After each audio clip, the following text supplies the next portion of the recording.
Black Star Network is here. Hold no punches! I'm real revolutionary right now. Black power. Support this man, Black Media. He makes sure that our stories are told. Thank you for being the voice of Black America, Roland. Stay black. I love y'all. All momentum we have now, we have to keep this going. The video looks phenomenal. See, this difference between Black Star Network and Black-owned media and something like CNN. You can't be Black-owned media and be scared. It's time to be smart. Bring your eyeballs home. You dig?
Hey, folks, today is Thursday, April 6, 2023. Coming up on Roland Martin Unfiltered, streaming live on the Black Star Network. Tennessee Representative Justin Jones has been expelled from the legislature.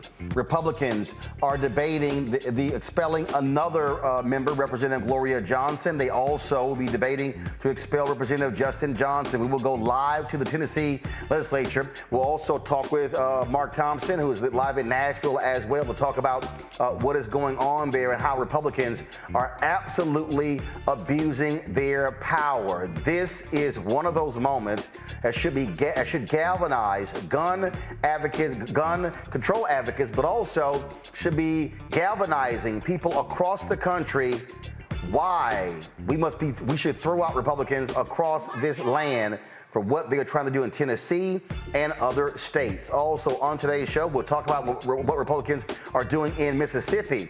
The NAACP there is going to be having a town hall tonight, and we'll talk with one of the officials about that town hall. Folks, that and more we'll be discussing. Also on today's show, Chuck D will be joining us as well, talking about the 50th anniversary of hip-hop. Lots of stuff for us to cover, folks. It is time to bring the funk on Roland Martin Unfiltered on the Black Star Network. Let's go. He's got it. Whatever the miss, he's on it. Whatever it is, he's got the scoop, the fact, the find. And when it breaks, he's right on time and it's rolling. Best believe he's knowing. Putting it down from sports to news to politics. With entertainment just for kicks, he's rolling. It's on go, roll, roll, y'all. It's rolling Martin, yeah. Rolling with rolling now. He's funk, he's fresh, he's real, the best, you know he's rolling Martin now.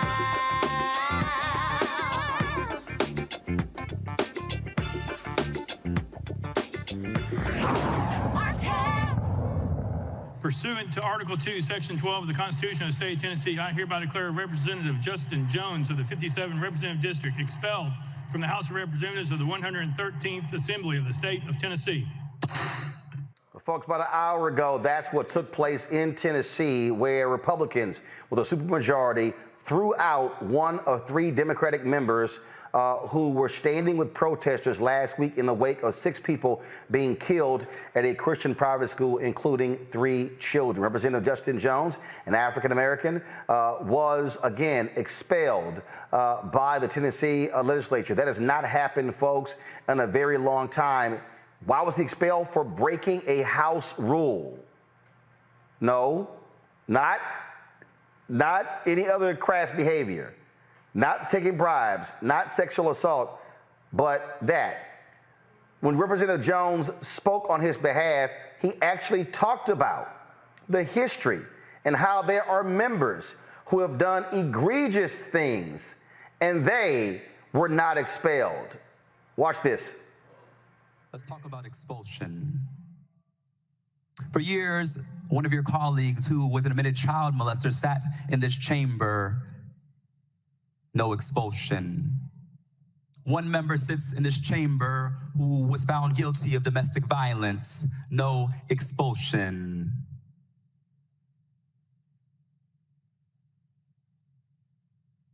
We had a former speaker sit in this chamber who is now under federal investigation. No expulsion. We have a member still under federal investigation. No expulsion.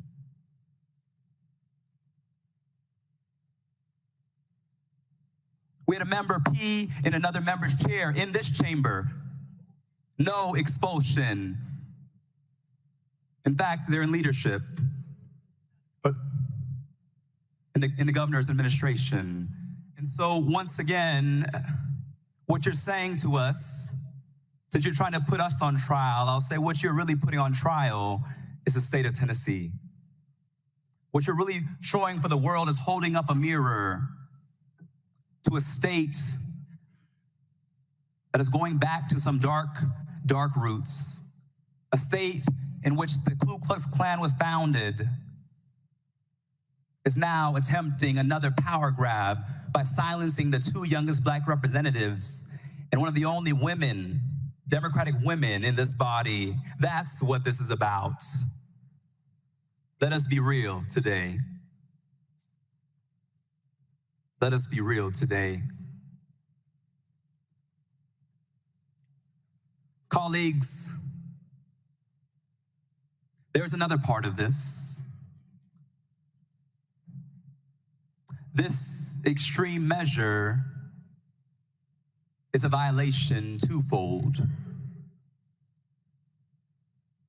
because it also is an attempt to silence and undo the will of over 200,000 Tennesseans whom the three of us represent.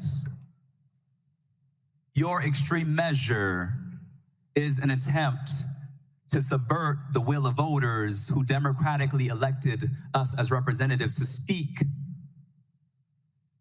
and to passionately fight for them.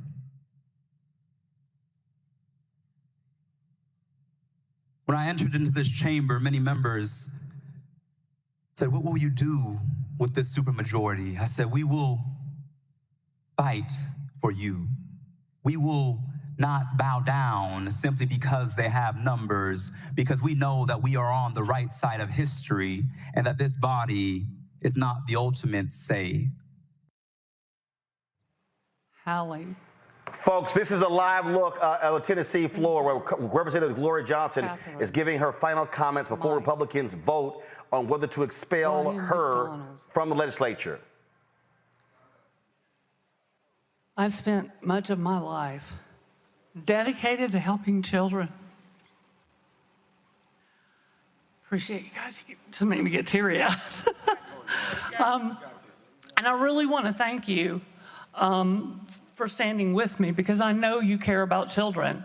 And I hear a lot of talk about caring about children, but I continue to hear no one having conversations about things that will prevent gun violence from coming to our doors.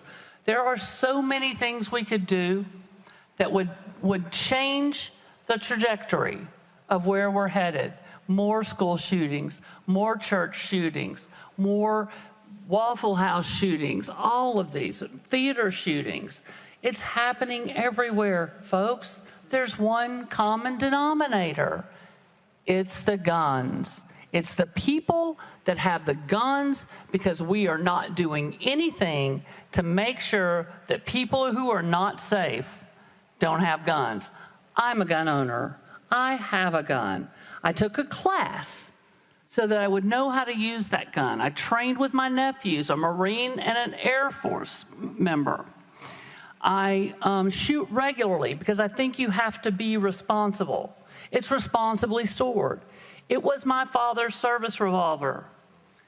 It laid on his dresser every night when he came home, and we didn't touch it. And we knew not to touch it. But we grew up with that. But my father believed in things that we can do to prevent gun violence. My Marine nephew came home from losing his best friend in Afghanistan, went to live with his best friend's family because they were without their child in Massachusetts. And his business was manufacturing guns in Massachusetts. He told me about the restrictions that they had there. And he said, as a gun manufacturer, these are protecting us. These are protecting kids. I sat down with him for hours to talk about what things made sense to you guys as manufacturers, and what things did you think were a bridge too far. Not only did he talk to me about it, but he collectively got online with a lot of his colleagues in the same sort of business and sought agreement from all of them. This is the way we get to solutions. But we've got to have those conversations. We have got to be allowed to stand up and speak for our constituents. And we have to welcome this younger generation who might do it a little bit differently, but they are fighting like hell for their constituents. And that's what they sent them here for. That's what they're doing. It's going to look different, you guys. The next generation always does. Respect the human dignity of every citizen in the state of Tennessee, and not just the ones that look like you, and not just the ones that agree with you. We've done so much damage up here to vulnerable communities this year, and now we're doing damage by not addressing the concerns of the families and the children. I cannot tell you how many phone calls I got from Republicans and Democrats and independents from my district saying thank you. And from outside of my district in Knox County, from many of my colleagues on the other side of the aisles districts, Republicans I heard from. We want action. Our hearts compelled us to come up here for action. We need to allow people to speak for the 70,000 folks that sent them here. And earlier when my colleague said 200,000, he was talking about the combined total of the three of us. That's what he was talking about. So be careful about putting words in people's mouth. I have words.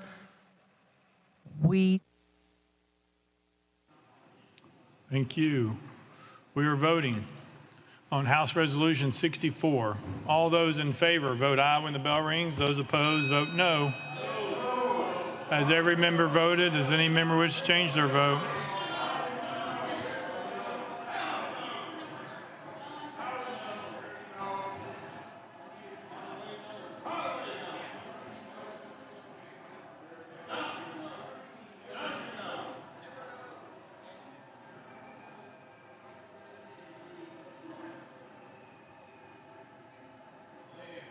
Has everybody voted? Does anybody wish to change their vote?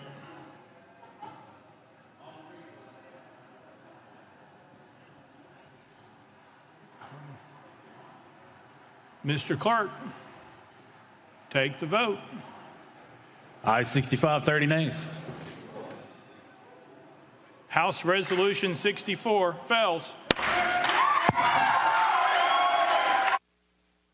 Wow, so with that, the Tennessee House has chosen not to expel Representative Gloria Johnson. So there were 3 representatives that were resolutions would put forth.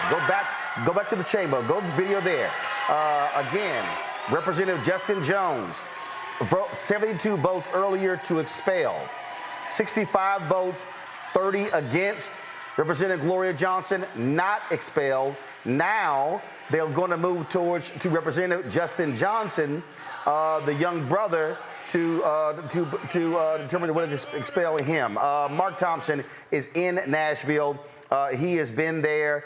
You can hear, keep the volume up, please. You can hear the protesters.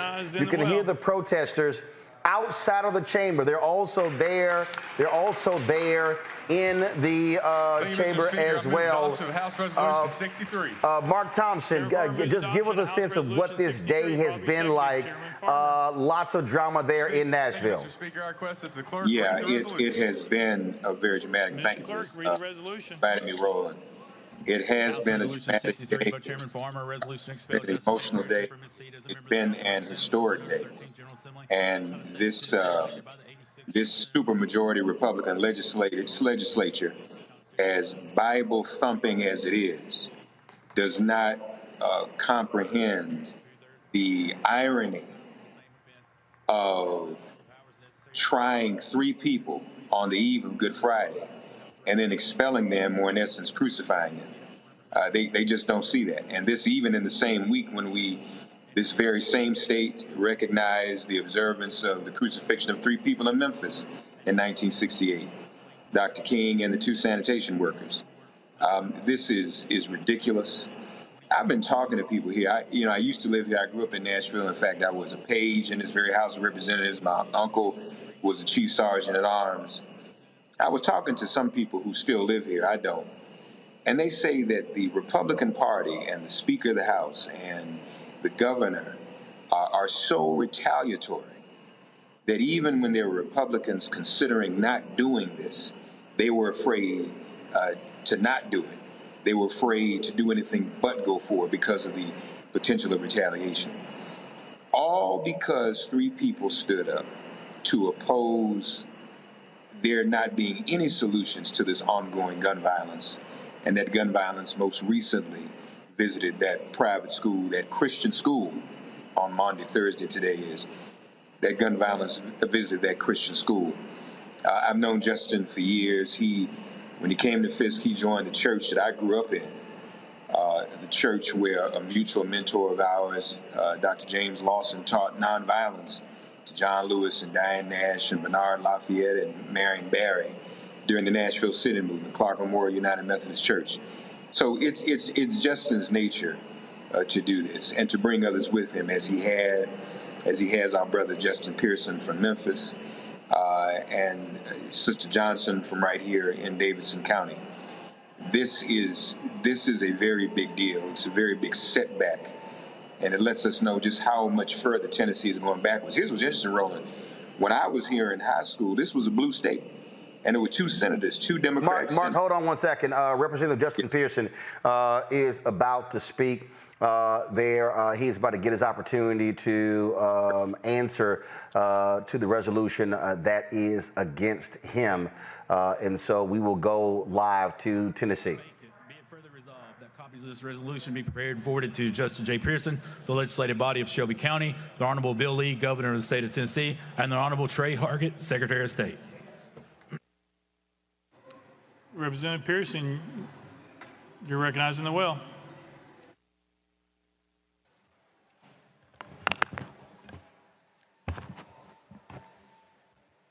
To God be the glory for the things that God has done and the things that God's still doing.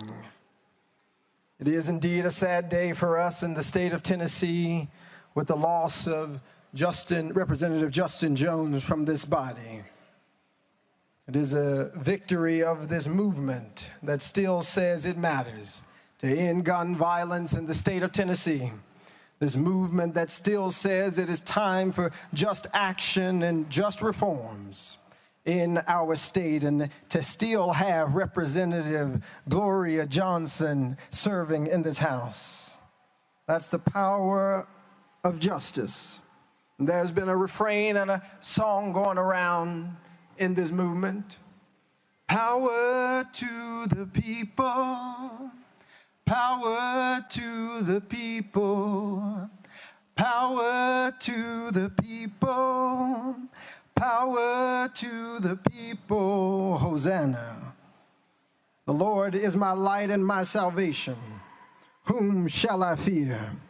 The Lord is the stronghold of my life. Of whom shall I be afraid?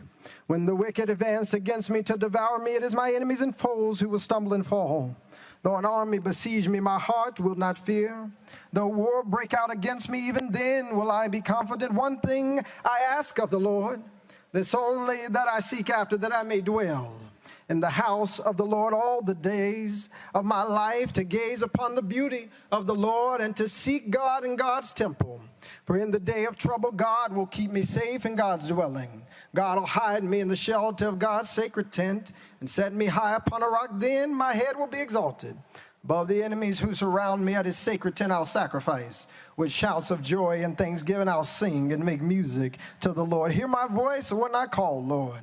Be merciful to me and answer me. My heart says of you, seek God's face. Your face, Lord, I will seek. Do not hide your face from me.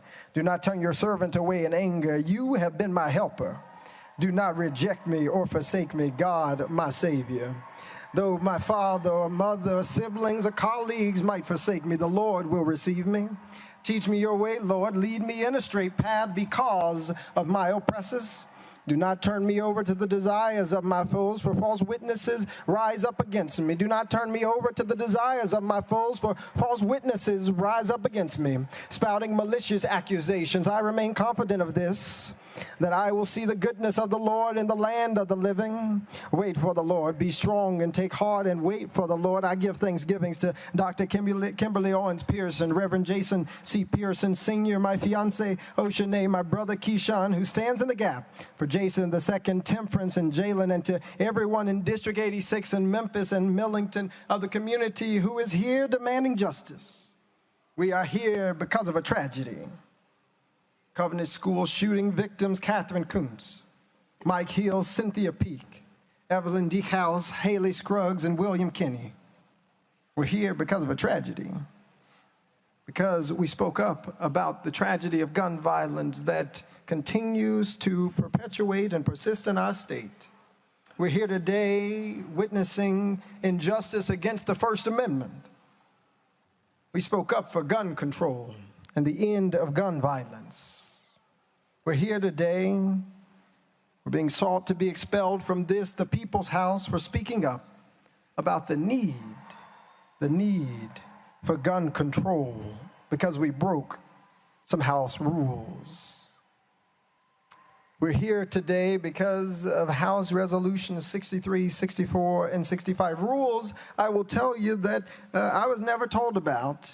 I learned about more rules in this House and our state constitution in the last 5 days than in my entire tenure. And as you have seen, and as we unfortunately have seen, the rules can be wielded to bend to the desires of a few, and it is not sacrosanct for the protection of everybody. I do, before I continue, have a few parliamentarian inquiries. If you will indulge me. One, when is it that evidence can be presented into the record? Evidence for our expulsion. As a point of order, you can stop the time. I got a few parliamentary inquiries before we keep going. This is part of your time because you're asking the clerk questions during your opening. Mr. Clerk. Okay, I'll retract those questions and then we'll ask them after. Thank you. It said that I broke the Constitution. Article 2, Section 12, saying that each house has its own proceedings and you can punish members and things like that. Again, never informed about even these proceedings, denied due process, didn't know anything about this. I was never given an overview of these rules or informed the speaker, the chief clerk. Nobody reached out saying, hey, this is what you can expect. I've been serving officially District 86 for 10 days since our swearing in. I was sworn in the day of the Covenant shooting. And now being brought up against charges, if you will, that we broke the Constitution. Told in paragraph 2 that members of this assembly have permanent rules of order. Now, when did we sit down and we talk about these rules? I think they were voted on before I got here and was appointed by the Shelby County Election Commission. I was told that we were crowding around the clerk's desk, and I got to be honest with you, I just realized they're talking about this desk and not the one up there. It's a lot of things that are in these resolutions that seem to assume a lot of knowledge about what I am supposed to know or what we are supposed to know without real facts about what we have been provided information about. I'm told that I did knowingly and intentionally bring disorder and dishonor. Knowingly and intentionally bring disorder and dishonor. When we went up between bills, I walked to this hallowed house near this well, went up between bills after not being called on during welcoming and honoring to say we've got to listen to the people. We've got to do something. We've got to take action on gun violence. We've got to elevate this issue in order that we can create the necessary change that we need because we're exercising, and I exercise our First Amendment right. We're being told that that deserves an expulsion from the House because it broke a permanent House rule. And still, when we learn that a member of this body broke a permanent House rule in order for a video to be shown, there was no discussion even about what potential retributions might exist. If rules will be sacrosanct, if rules will be the end-all and be-all of this House, then that needs to apply equitably to everyone. But there is something that tells me it is not the rules being broken. It was what we were advocating for that folks have gotten very upset about. That we were advocating for people who have been murdered in our communities. We're advocating for people like my own classmate, Larry Thorne, who was slain by gun violence. We're advocating for people who are suffering in our communities.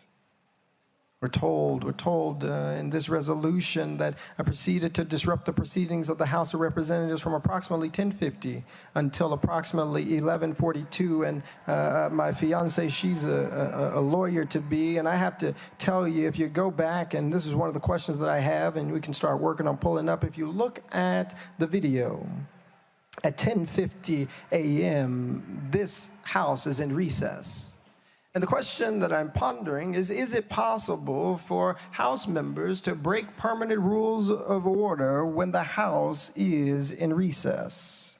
It's important that we unpack this. After SB 638 was passed at 10:49 a.m., I walked to the well, and the speaker section immediately said, "You're out of order. I call for a 5-minute recess. Leadership, come up here." There was no disruption of any House proceedings or business. We were in a recess where members were relaxing, went for walks, left the chambers, ignoring the cries of people asking for gun reform, asking to end gun violence. I didn't disrupt proceedings between 10:50 to 11:42 because it wouldn't have been possible. We were in a recess. But if you want to count the recess and say that our peaceful protests for red flag laws, our peaceful protests for gun control storage laws, our peaceful protests for the safety of kids like the ones at Covenant, our peaceful protests for the communities that we serve and the people that we represent deserve expulsion, then let's go through the timeline. There was a 10-minute peaceful protest on the House floor. And it was at exactly 11:04 where we walked back to that room with Leader Camper. Again, in the resolution, it says that we refuse to leave the well. In fact, all of the quote-unquote protest, except for maybe the first second or two, was called during a recess. And we still finished the business for the day. You keep going, and they say that we shouted and led chants with citizens. They said that we refused to leave the well. We had signs displaying political messages, and none of us believed that we were doing anything to deserve expulsion from this House. Speaking up on behalf of the last, the lost, the least, those who've been left out, those who've been ignored, those who've been silenced, but who refuse to be silent any longer, does not deserve expulsion from this House. The mic was cut off. We did use a mini bullhorn to listen and to project to the people in our community who were asking for change. The reality is, we were told this happened in the open presence of witnesses, but the gallery was cleared. The video and audio during this time, and you can see this with the chief clerk, and we can pull up that video. The video and audio during this peaceful exercise of our First Amendment was not even broadcast online. We're told that this was disorderly behavior and it justifies expulsion. Well, I've been looking, colleagues, at our permanent rules of order. And if you read Rule 19 of the permanent House rules that this body has voted on and have been mentioned several times today, there is a blatant contradiction in these resolutions that are asking for our expulsion and the permanent House rules for the 113th General Assembly. If you go to section 19, transgression of rules by member. Transgression of rules by member. And it reads this, and I'll read it into the record. Any member who, in speaking or otherwise, transgresses the rules of the House, the Speaker shall, or any other member may, call such transgressing member to order, in which case the member so called to order shall immediately sit down, unless permitted to explain. And the House shall, if appealed to, decide the case without debate. If there be no appeal, the decision of the chair shall prevail. If the decision be in favor of the member called to order, such member shall be permitted to proceed without leave of the House. If otherwise, such member shall not be permitted to proceed. And here's the important thing, and which is really important for we who are being told we deserve to be expelled because of a breaking of these rules. In case Any member objects and continues, stays at the well, you might say, for more than 30 seconds or something, without leave of the House. And if the case require it, such members shall be liable to the censure of the House, not expulsion. Those are the permanent House rules we voted on, or I've been told. It is not the fact that we walked up to the well. It was what we came up here talking about. That's what's at issue here. We're told that we have hurt the integrity and dignity of the House that our people elected us into. We've received letters from Evan and Johanna and Evabel, Lucy, Heron, Nuseba, Lily, Makada, June, Jana. We've had folks like the Robinson family, the Fitzgeralds and others who come and reached out to us and said, thank you for standing up for right. Thank you for speaking up for such a time as this. And the reality is each of us have a responsibility to do so, to speak up for such a time as this. There is something I take issue with in paragraph 9 of our resolution. It says that it's deemed in the best interest of the people of the state of Tennessee and the body for Representative Pearson to relinquish his seat as a member of the House of Representatives. I want to be clear. We are not relinquishing our seat. With this vote, you are taking it. You are disenfranchising the people of District 86. You are disenfranchising tens of thousands of people in our state. We are not giving anything away. A few of my colleagues have talked about the Tennessee State Constitution in Article 2. But I invite each of you to go to Article 1, Section 2 of the Tennessee State Constitution. And it reads this way, that government being instituted for the common benefit, the doctrine of non-resistance against arbitrary power and oppression is absurd, slavish, and destructive of the good and happiness of mankind. That's what the forebearers of the state of Tennessee wrote. That's the Constitution you're talking about, where they said that to have non-resistance against arbitrary power, against House rules, not criminal acts, is oppression, is absurd, leads to the destruction of the good and happiness of mankind. We've heard from thousands of people asking that we do something about gun violence. We must answer them. Whether it be in Memphis or Millington, whether it's conversations with folks like Mama Easter Knox or Sarah Gladney, or thousands of people in this chamber, outside this chamber, up top, who are saying, we've got to do something. We've got to do something. It is those who are demanding and should be telling us what's in the best interest of our people. And what is in the best interest of our people, from what we have heard, is the end of gun violence. What's in the best interest of our communities and of our people are folks who are willing to pass just legislation. It's folks like those grandmothers who couldn't make it today but are watching today, who want to be ensured that they will be safe and our communities will be safe. It's Jermaine, my intern who shadowed here at this Capitol, who said, I want to make sure that going to school isn't going to lead to my death. Our silence about gun violence is the antithesis of what is in the best interest of the people of the state of Tennessee. This week especially, Holy Week, we remember also Dr. King and the forebearers of the civil rights movement who taught us about civil disobedience as a way to get action. Dr. King taught us that sometimes there's a consciousness above rule, above what you might say is law, and that the true forms of protest is nonviolent disobedience.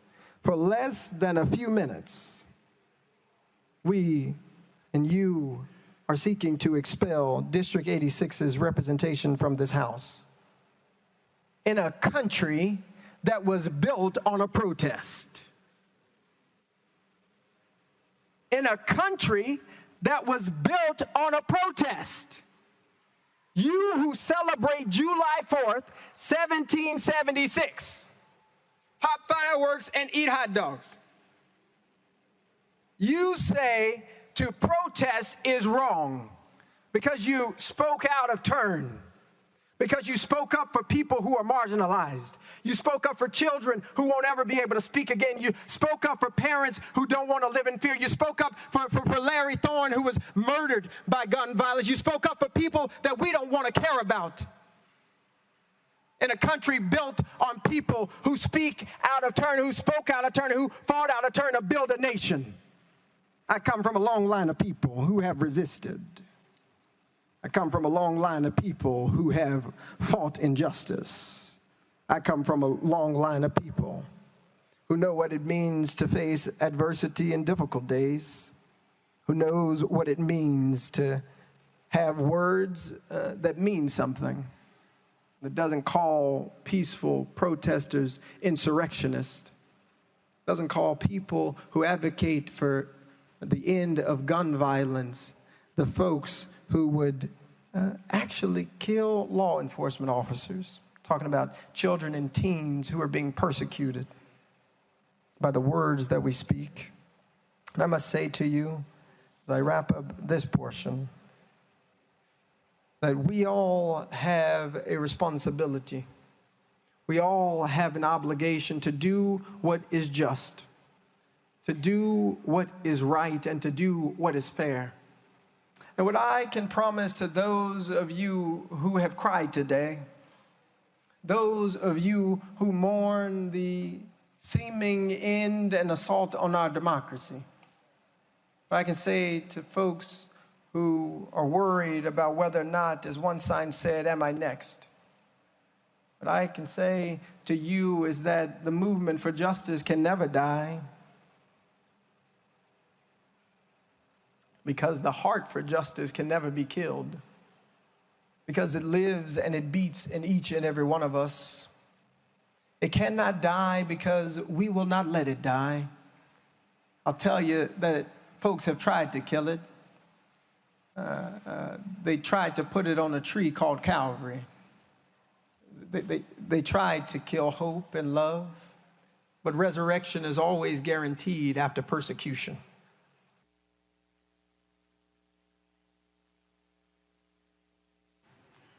Representative Farmer, you're recognized. Yeah, thank you, Mr. Speaker. Representative Pearson. Representative Pearson, right here. Do you know why you're standing in the well today? Representative Pearson.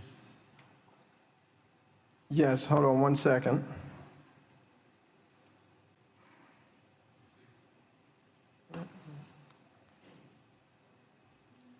Representative Farmer, yes, sir. Folks, you're watching live coverage of the Tennessee Legislature. Yeah, I was just going to ask pause my time if he's going to. No, I'm actually debating not doing what y'all typically.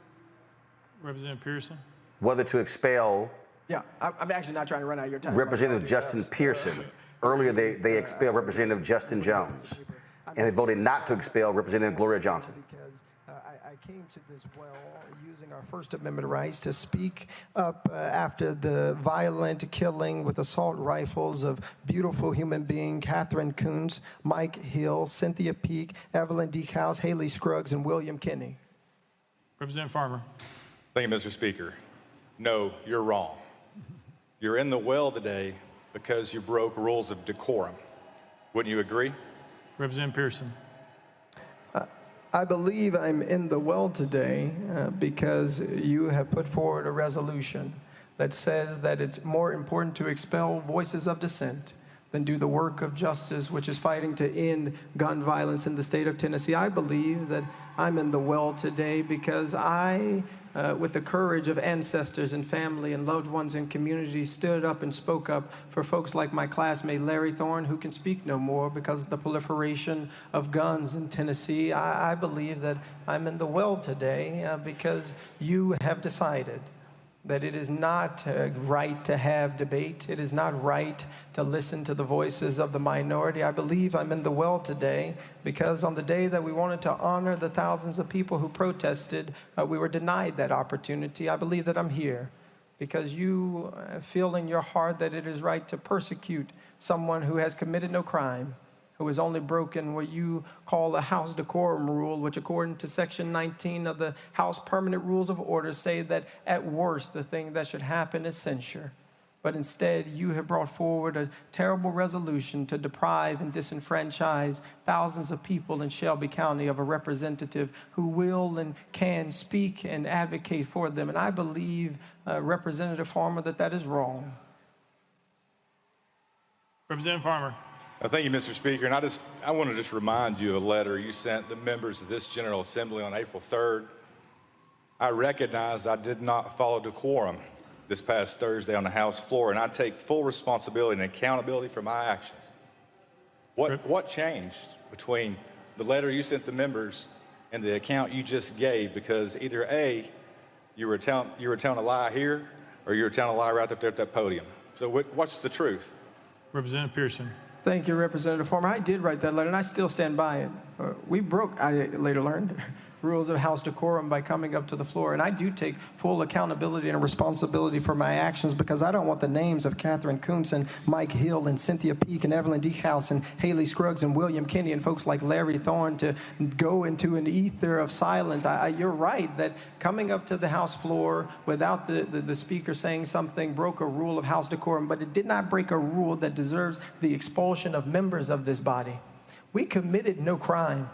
We did nothing but came to this floor to say we need to listen to the constituents who are asking for us to end gun violence. We need to listen to the constituents who are asking for us as they chanted to do something. And that is not a crime. In fact, that is our responsibility, our obligation, and I would even say it's our calling. Representative Farmer. Thank you, Mr. Speaker. And as you said earlier, you've admitted that you've engaged in disorderly and disruptive conduct, correct? Representative Pearson. That's not correct. I believe the rule of House decorum that we broke was walking up to the well without the speaker's permission. But I think, and I'm going to ask that we do get the video of what happened on the House floor that day, because I believe you will see, as we saw in the video earlier, that most of the things that are in this resolution, which really make it challenging, I think most of the things that are in this resolution happened during recess. And what I'm being told now, or what it seems to be happening, is that you cannot be held to account to the permanent House rules of order during recess, or another member of this body would have had a resolution against them, or will be having one pretty soon. And so I think there are a lot of contradictions and questions that are coming up, Representative Farmer. Representative Farmer. Thank you, Mr. Speaker. Representative Chisholm. Thank you, Mr. Speaker. Representative Pearson, what day were you officially sworn in?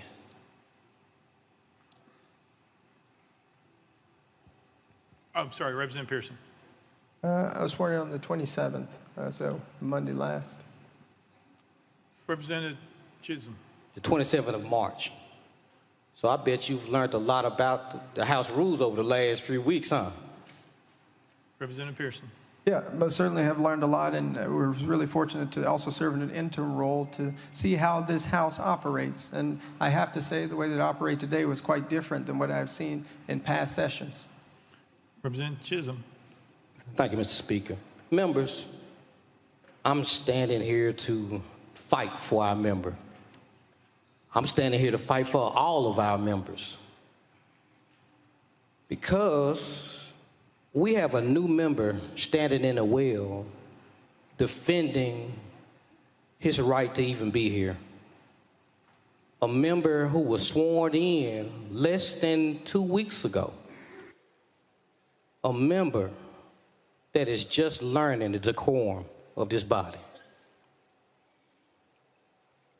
A member who has proven himself to be hardworking, articulate, eloquent. And although this member moves a little bit different than most of us, matter of fact, I even go as far to say he moves different than I do. But this is a member that deserves to be a part of this body. This is a member that I've seen with my own eyes works so hard for his community, who I've seen fight tooth and nail the injustice in his community, who fought gun violence, who who fought for clean water so that the state could continue to have it. A member, since over the last 2 weeks, I've seen study more than I've seen many of us who've sat here for years. So members, many of you all know that it's rare for me to get up into this chamber and speak, but I have to speak to the humanity of everyone in the room. Forgiveness. You know, we're all taught to be forgiving. Well, let's take the opportunity to forgive a new member who maybe, yes, he broke a rule of decorum. A member that I believe in a short period of time will be an asset to this body. Who I see as an asset to this body even now.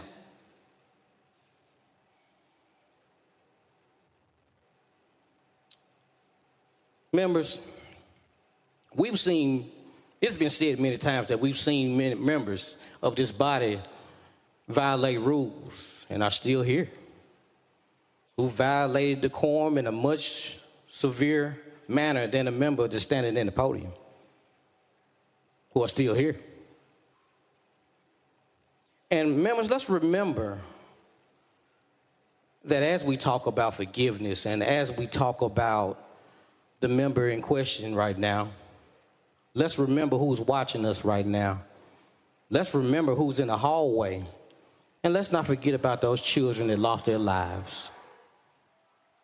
Let's not forget about the reason he felt like he had to get in the well. Because when a generation is penalized for telling the truth, we teach them how to lie. So, members, let's be careful what we're teaching, not only the people who are here at the state capitol right now, not only the people of Tennessee, but remember, please remember, there are people all over the world who are trying to find examples of Tennessee that they can copy and use for themselves. And let's Folks, not we're continuing our live coverage of what's happening in Tennessee. A few moments ago, Representative Gloria Johnson, who they chose not to expel, was asked the question, why did she not get expelled, but Representative Justin Jones did? This is actually what she had to say. I'm going to pull up in a second, folks. My panel, Greg Carr, Department of Afro-American Studies at Howard University, Reese Cobra, founder of Black Women Views, of course, hosts her own show on Sirius XM on Saturdays as well. Glad to have them here. Reese, listen to what Gloria had to say. Yes, and we're going to fight hard to. Yes, and we're going to fight hard to get him back.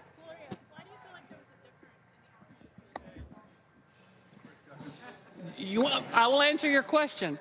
It might have to do with the color of our skin. Reese, Representative Johnson says, what's the difference between her and Justin Jones? She's white, he's black.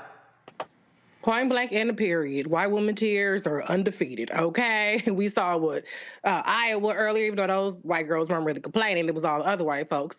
But I mean, I don't want to diminish what she did as part of the Tennessee 3, protest. She did show great bravery. And this is a prime example of why we need white people and white women who have a special little superpower called white tears to stand beside us, because they do have more privilege in these situations and they're not going to see the same consequences that we have.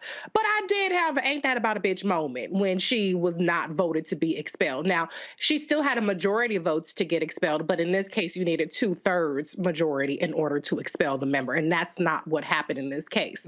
So it's really ridiculous that we're seeing this. And I just last week on the show, Roland was talking about how Republicans like to use decorum as a tool to silence dissension, as a tool to deflect away from the fact that these people are co-conspirators in the American carnage from gun violence. I salute both of these young brothers. I think that Justin Jones will be probably reappointed back to the seat, and he will win his seat back in the special election. But what these Republicans are doing today is to send a chilling message: stay in your place, boy. Don't step out of line, boy. We can take you out of here, boy. It doesn't matter if you were elected, boy. We brought you in here and we could take you back out. And that is a problem. I'm going back to Justin Pearson. I'm going to go to Greg Carr. Go back to the live hearing. To stand up and say the way we're doing things is wrong. That's people power. But that's the responsibility of all of us who serve people. It is not just to go with the status quo in and of itself because that's the way that things have always been. It's actually to push for things to be better, to push for the voice of the minority. And I mean that in a couple of ways, not only politically, but today, 2 African-American members, 1 woman, 1 of 2 Democratic members had resolutions for expulsion. It's an opportunity and a necessity that this body become more democratic in order that all voices all the time are heard. So that folks don't have to stand up person after person after person saying, the way we're treating this person's bill is different than this person's. And the only difference that's obvious is the fact that 1 is black and 1 is white. 1 is a Democrat and 1 is a Republican. Those ways of operating that entrench the status quo only lead to further division. And to persecute people who are advocating to stop the proliferation of gun violence in our communities. That's wrong. That's wrong. And so while I know I do take responsibility for coming to the well while the speaker said out of order, I also take responsibility for the people in our district and in our communities who are asking for us to do something, who are tired of going to funerals of their brothers and their sisters and their grandmothers and their cousins. Are we not responsible to them too?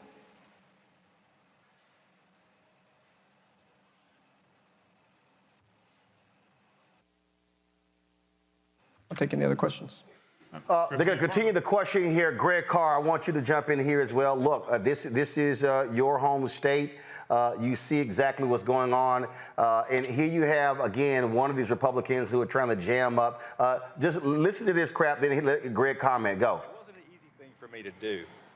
But I'm hearing you blame this on your youth. But just because you don't get your way and you grab a couple friends doesn't mean you can come to the well while we're conducting business in session. Other members are waiting to have their bills to be heard. They have constituents too, 60, 70,000 times another 80. Millions of people.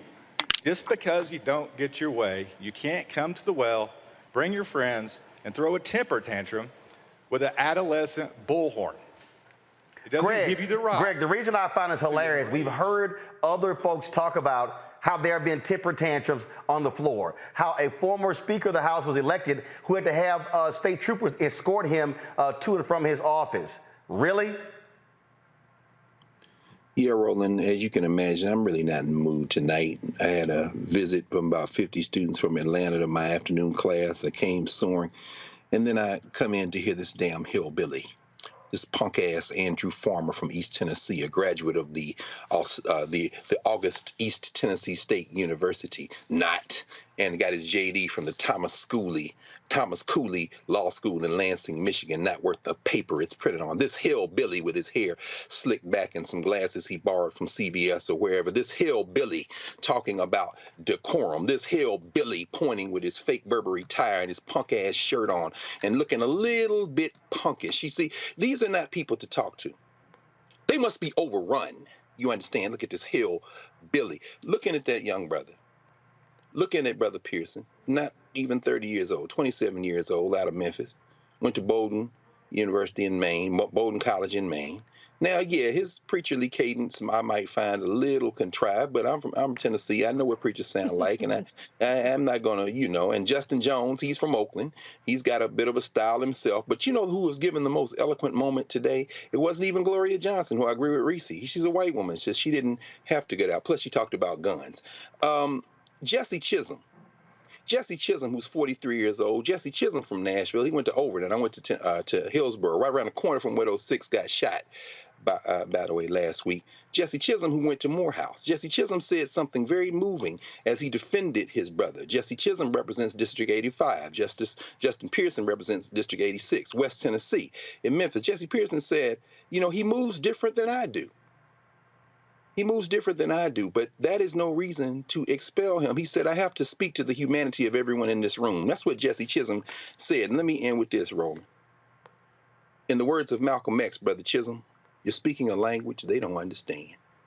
You see, these are the devils who worship at the shrine of Nathaniel Bedford Forrest.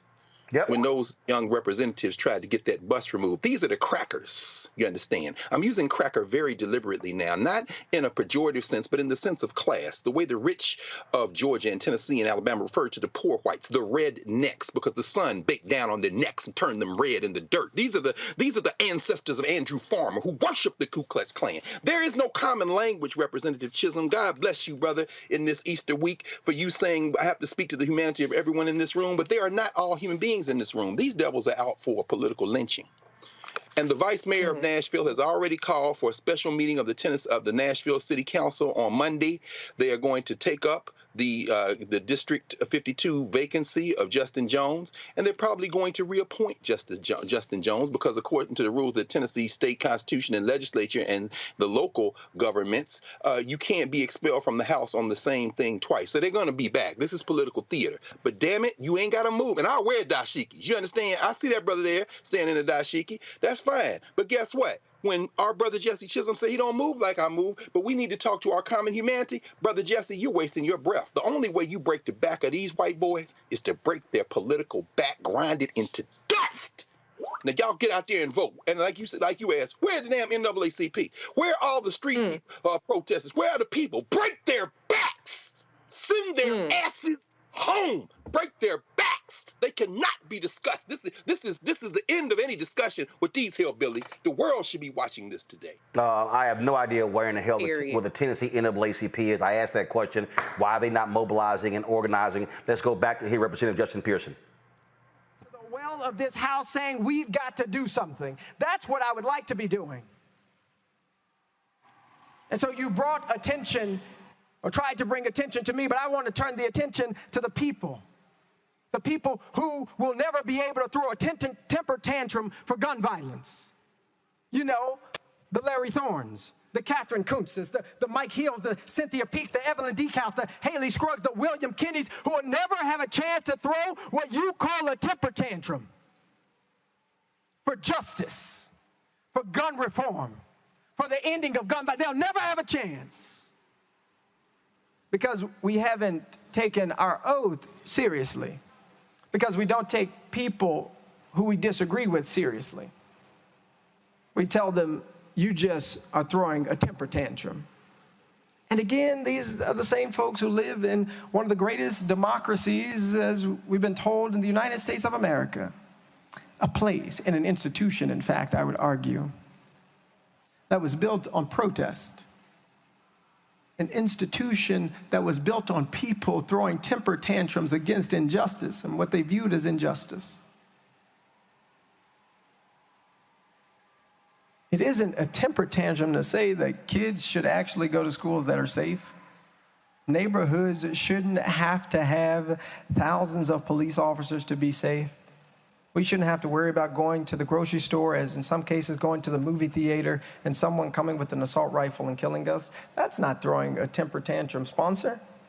That's just asking for us to do right. You said something else. You said, you don't understand why you're here. I promise you, I fully understand why I am here. I am here because the people in District 86 brought me here. I'm here because the people in District 86 asked that we might fight for justice against the status quo here. I'm here because we are subversive to the status quo.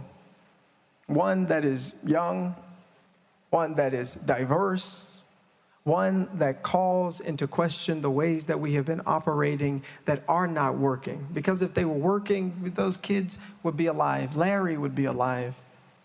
people in our communities and in our families, TJ would be alive. If the system was working the way it was supposed to, because my cousin would be alive. But that's not what's happening. And look, I wrote y'all a letter. I hand-delivered a letter to everybody, and I said, look, I take full accountability and responsibility for my actions on the House floor and that it broke decorum. I told y'all that. And I also told you that there was in no world or way that I thought that would lead to us being expelled from this house that we got elected into by our constituency. Who would have ever thought that? That for 30 seconds or less before the speaker called a recess could lead to our expulsion from the State House. That is anti-democratic. That is not right. That is not just. So yes, I still take full responsibility for my actions. I know exactly why I am here serving. I know exactly why I'm fighting for our community, why I'm fighting to continue to be in this institution to help create change. I know exactly why I'm doing that, and I know exactly why this resolution was brought forward, and I don't think it has a lot to do with the 30 seconds before the recess. I think it has to do with the issue that we were talking about. You said something else, that we are just criticizing folks and setting, instead of just setting back and criticizing folks, put forward some legislation. Well, some good legislation has been put forward, y'all. I hear representatives on our side have legislation that can lead to protecting our communities, including red flag laws and gun storage as well. And I ask that you might work to actually pass that legislation, because we are going to continue to fight for just legislation. We're going to continue to fight to ensure that more lives are not lost to the epidemic of gun violence in our communities. And so, yes, if I'm expelled from this house, I will not have the opportunity to fight for that legislation as a member, but you can believe that I will continue to fight for our communities and to fight for just legislation in the state of Tennessee. With that, if anyone has any more questions or comments. Representative Beck.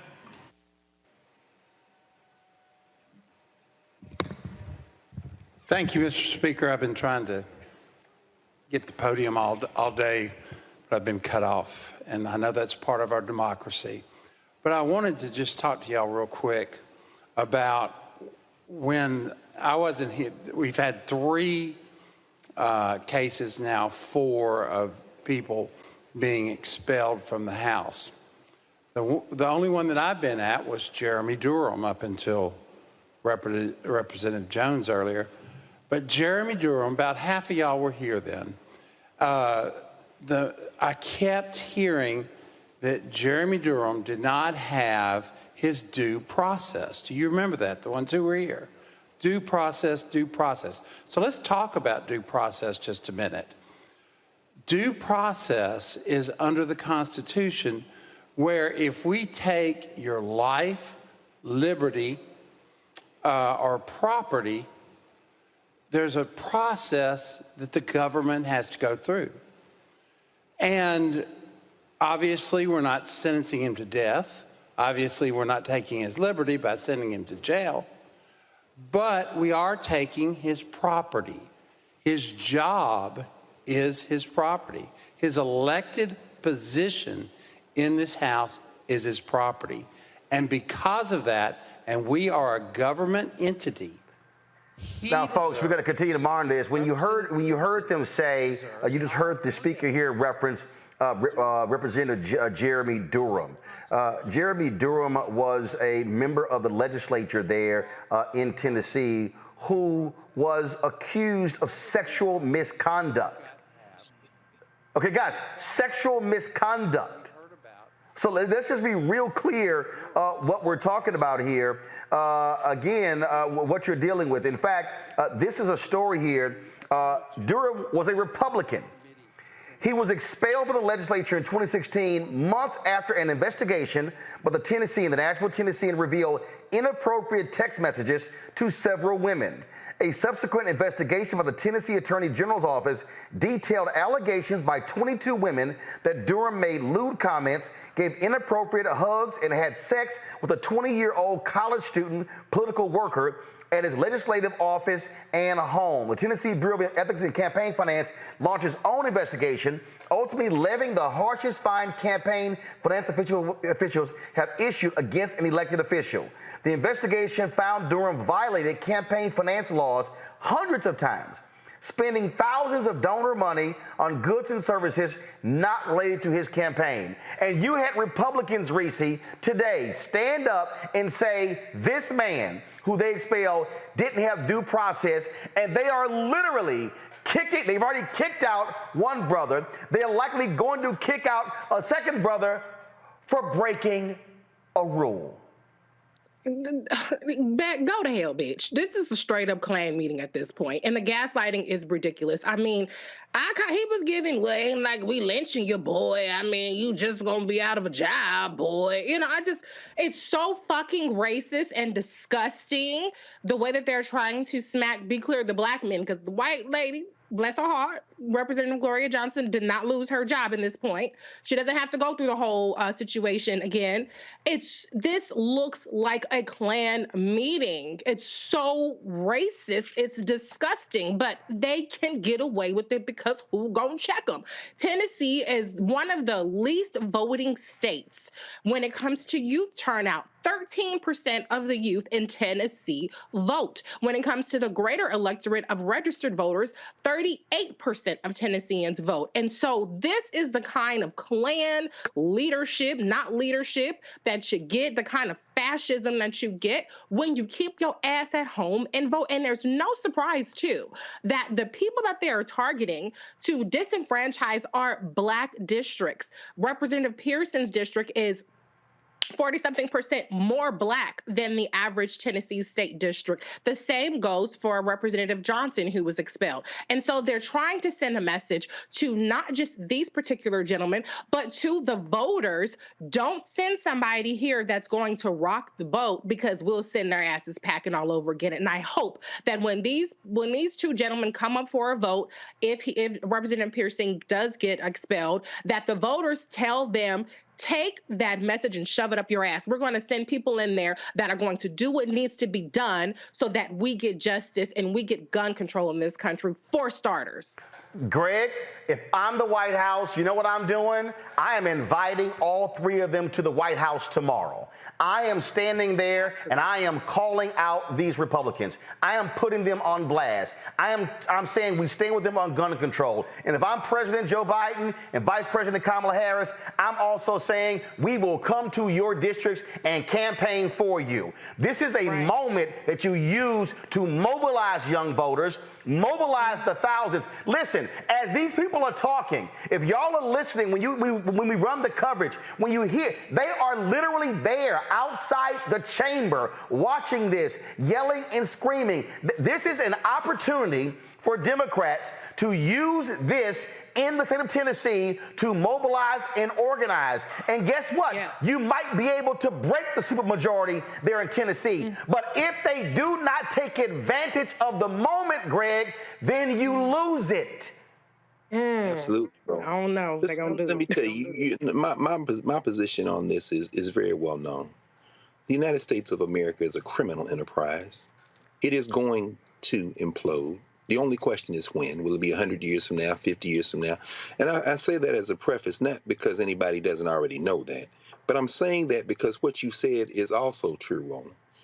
I don't walk away from the table simply because I know enough history to understand what happens to a place like this. I don't walk away from the table. This would absolutely be the time. But here's the problem. You know, Joe Biden believes in something that doesn't exist. He believes in something called the American people, the soul of the American people. And that's why his wife could make such a faux pas as to try to invite some white girls from Iowa to come to the White House along with LSU. They don't understand where they are. Now, can we make them understand? Absolutely. And this is getting right to the point that you're raising, Roland. We're not caping for any political party. What we're caping for is people. People have been killed. This young brother right here, Justin Pearson, who is growing into his role as a legislator right before our eyes, has been thrust into the conduit of history. And so has Justin Jones. Now, Gloria Johnson has chosen to stand on the right side of history. Will the Biden administration stand on the right side of history? History tells us probably not, unless we force them to. Now, what you saw there with Bill Beck, Representative Beck, is a white man, but he represents a district in Nashville. His district, District 51, is part of Davidson County, and you took us through that story quite well months ago, Roland, and how this white supermajority, this white national supermajority, has tried to carve up Davidson County to prevent political power. But Reese just gave us the numbers. As a person who votes in every election, and also understands that this criminal enterprise is going to dissolve. Those two things are not mutually exclusive. I fight because you don't have a choice but to fight in this. The brother standing there in a dashiki, we know what his politics are, but he is an elected state representative. And when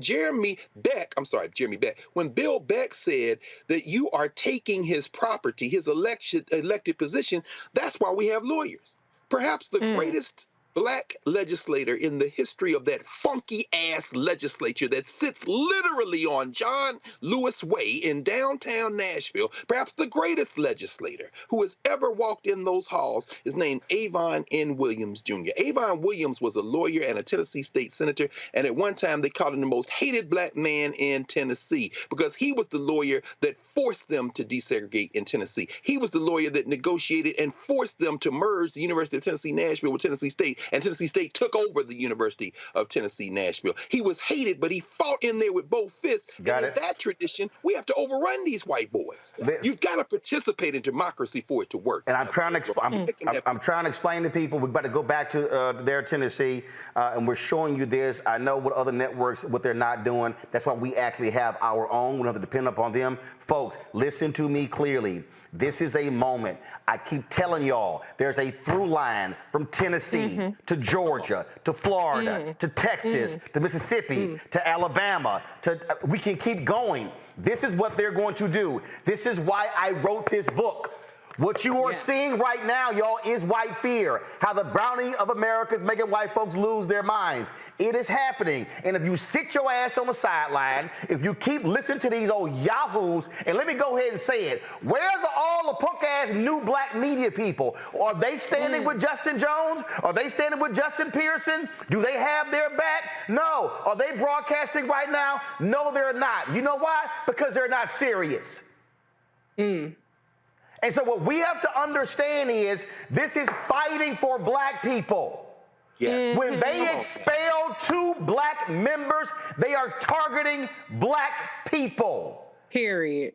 Black people elected Justin Jones and Justin Pearson, and they are saying we don't want them in our midst. That's right. You heard what one of them told Justin Jones to his face, calling him a disgrace. If we vote our numbers, we can run the table. But you cannot be demanding you want tangibles if you do not vote, because it's guaranteed you'll never get it. Back to Tennessee.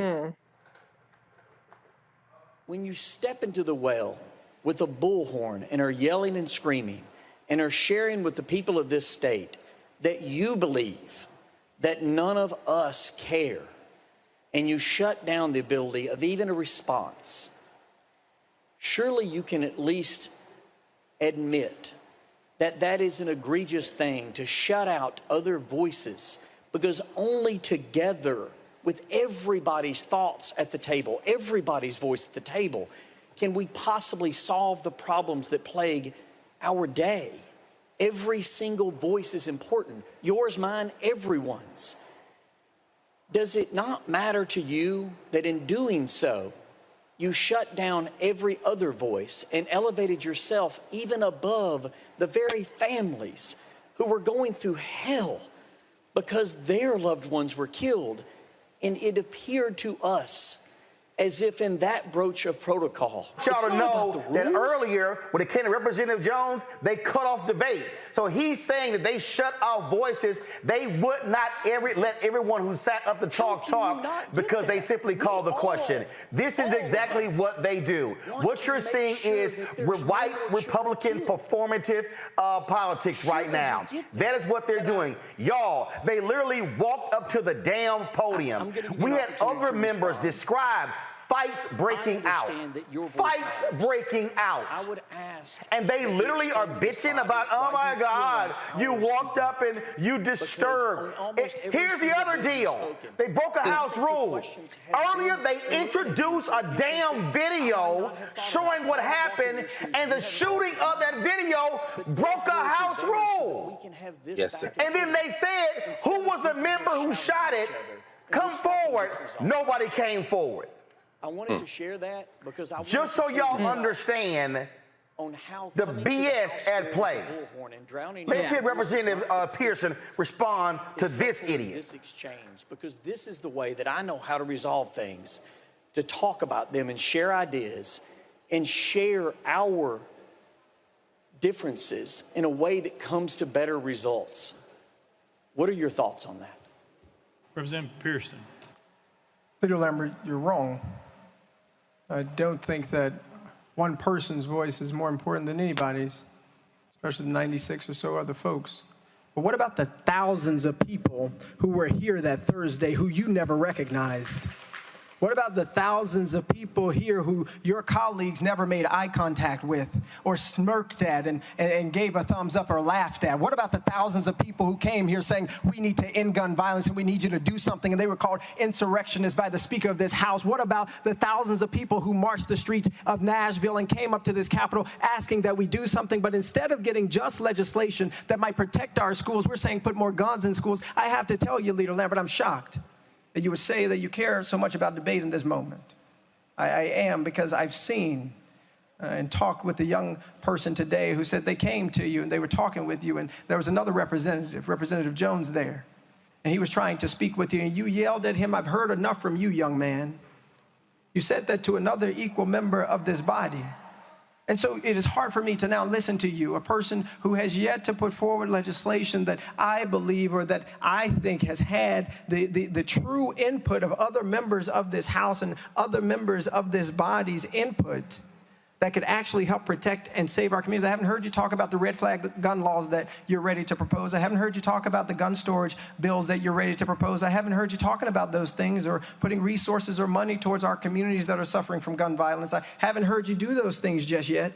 And so it is very difficult for me to stand here now for you to think that I am trying to elevate myself above the people who were killed at Covenant or my own people, like Dr. Yvonne Nelson or Larry Thorne or T.J. Crutcher. It's really difficult for you to look me in the eye and tell me that I'm putting myself above people who have been killed by gun violence, who I know personally and who I don't know personally but advocate for. When in this House, on that day when we returned, instead of putting forward just legislation, we moved on as business as usual. We had only one representative to speak about the shooting at Covenant, and we moved on. So don't tell me, sir, that debate is so important to us when you didn't stand up and tell the Speaker, we need to make sure that all members can speak now. Go ahead, Leader Lambert. Leader Lambert, the first 5 ran out. That was his 5. We'll put you back on the list and come back to you. I'm sorry. Sorry. No, we don't. We'll come right back. It's fine. We'll be back in 5 minutes or less, potentially.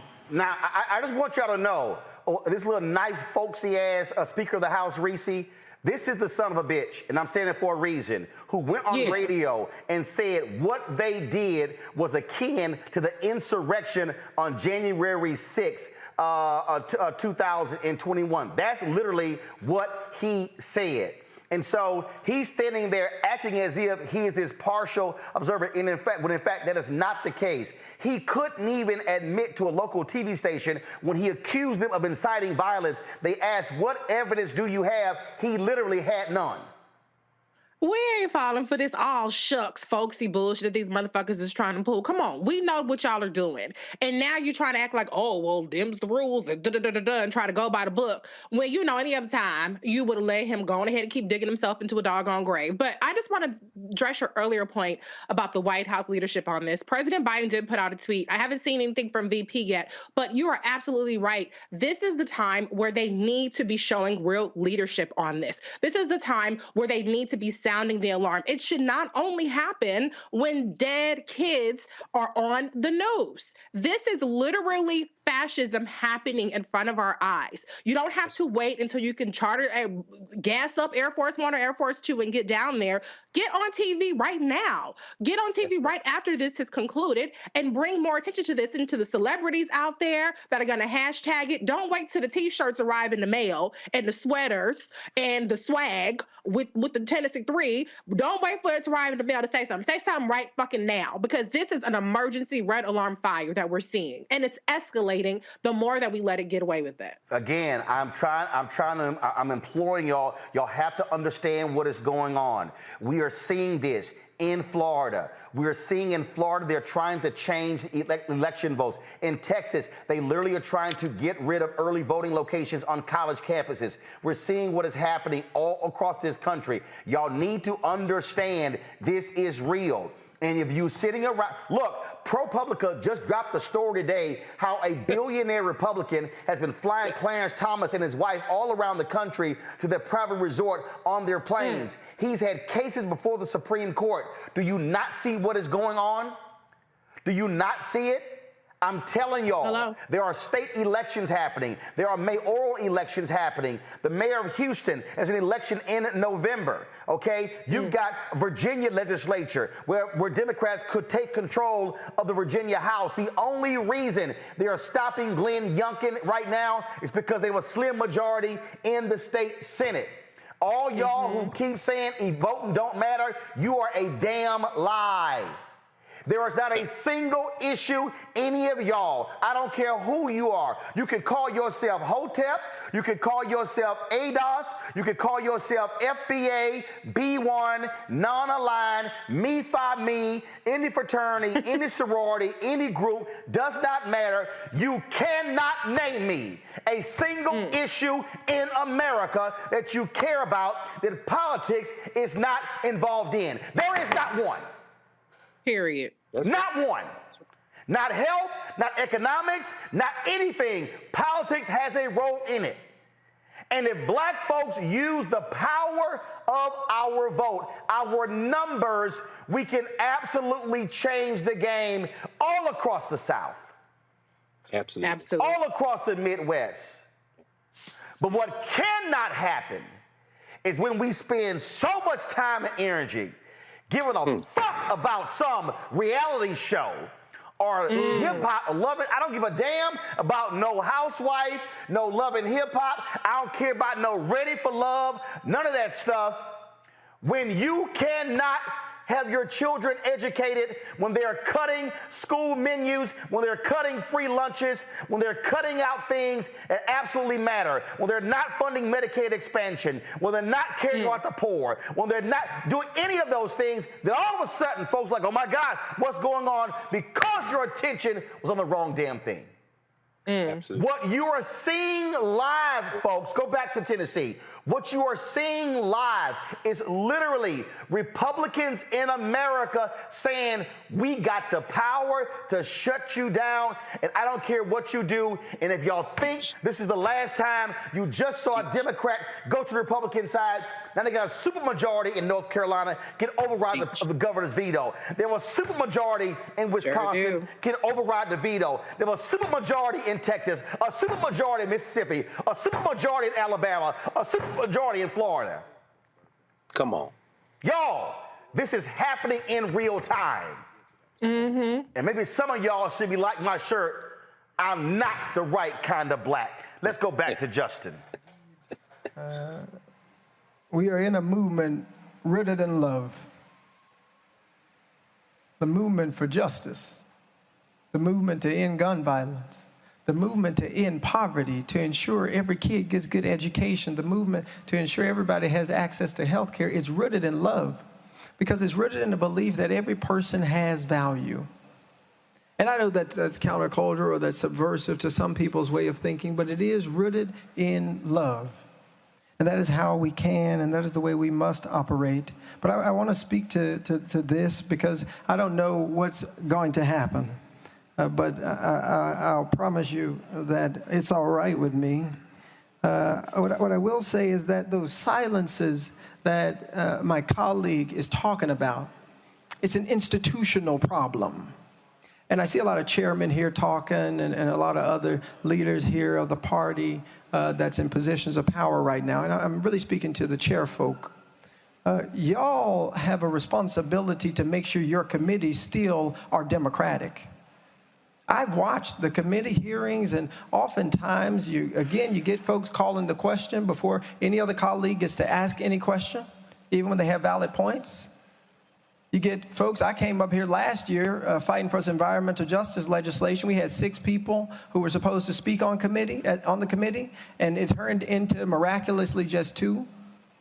Upholding the ideal that all of us want for democracy, the idea that folks died for and that they fought for and that they cried for and that they gave their lives for. Folk like my granddaddy who fought in World War II in Vietnam, folk who have given and sacrificed for this country. The responsibility to hold together this democracy does not just fall on the hands of the people who are being persecuted.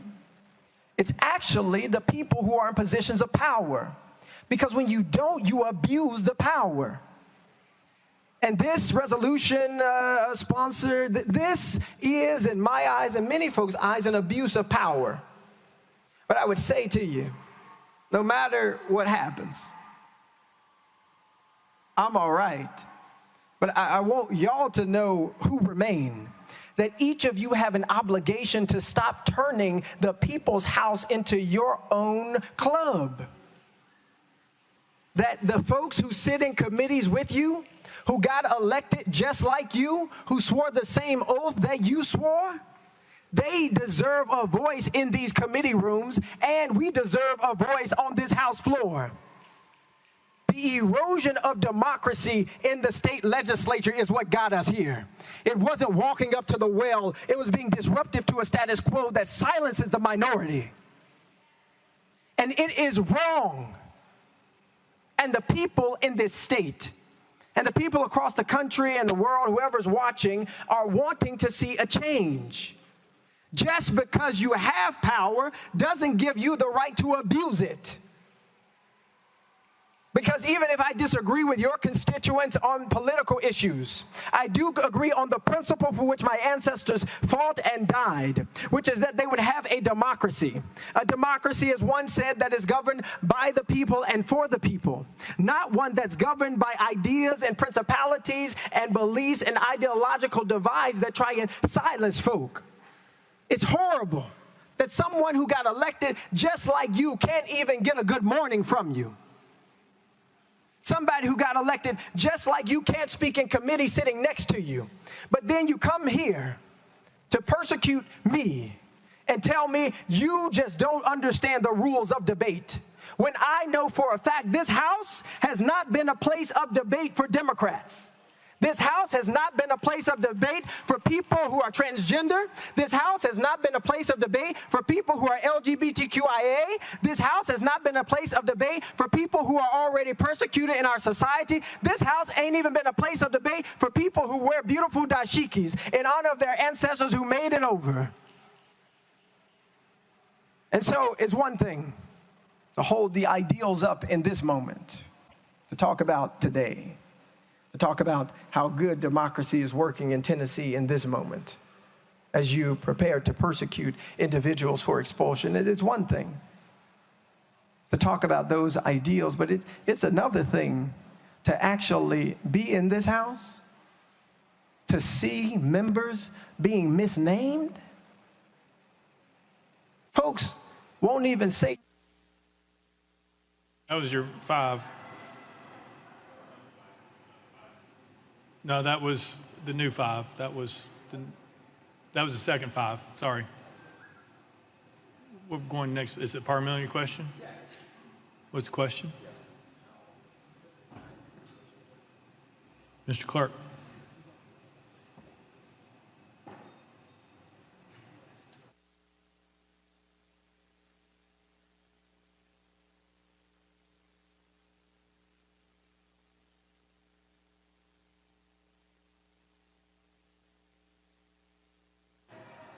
Got it. All right. Representative Hawk.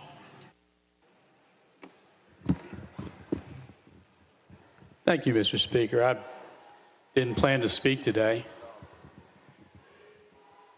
we're talking about the committee system and we're talking about floor actions like this is something new.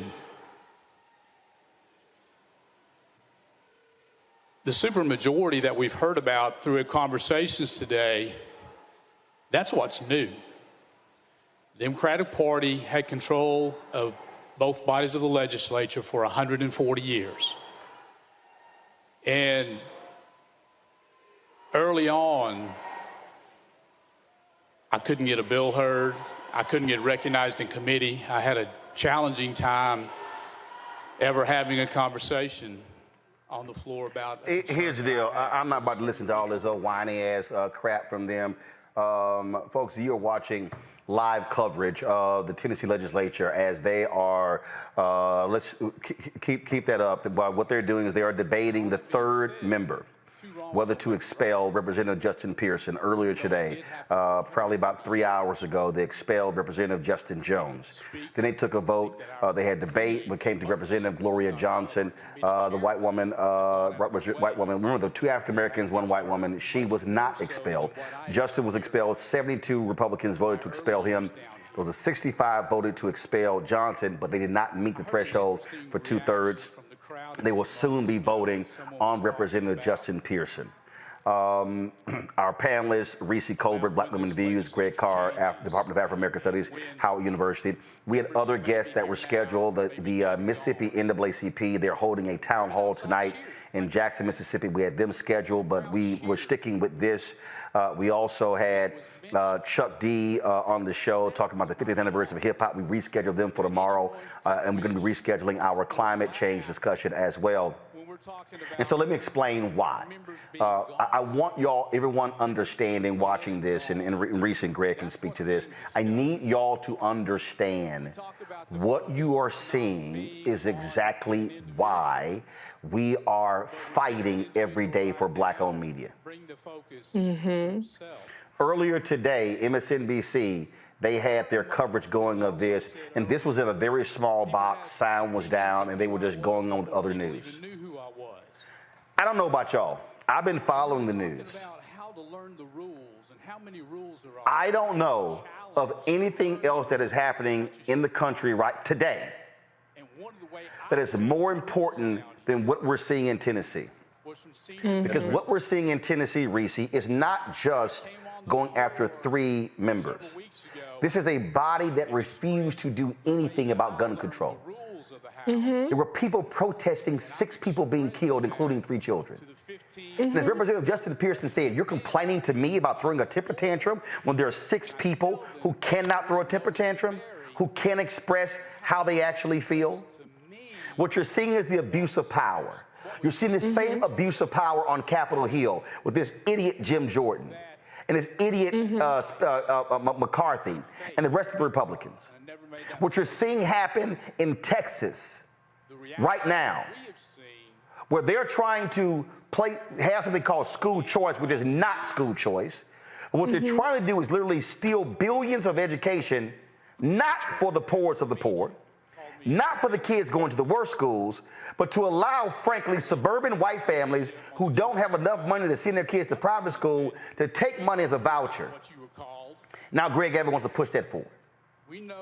We're seeing this in Mississippi, where they're expanding the police force in Jackson, and it's going to cover the area where most of the white folks live in Jackson, Mississippi. We're seeing these things happen all across this country. And what people have to understand is that the actions that are being undertaken, Reese, these are not just one-offs. These are clear.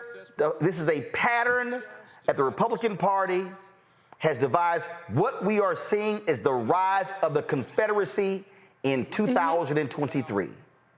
And Southern Democrats, those racist Southern Democrats, during that period of slavery and Reconstruction, that today is the Republican Party.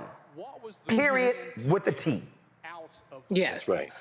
And, you know, this is all an experimentation to see how much rope are we going to get to do whatever the fuck we want to do without anybody coming through and saying enough is enough. And I want to point out, too, I wrote about this in my book, The Long and Short of the Guide to the 2022 Midterms Radical Republicans, about how there are Republicans throughout the country that want to call a constitutional convention to rewrite the Constitution.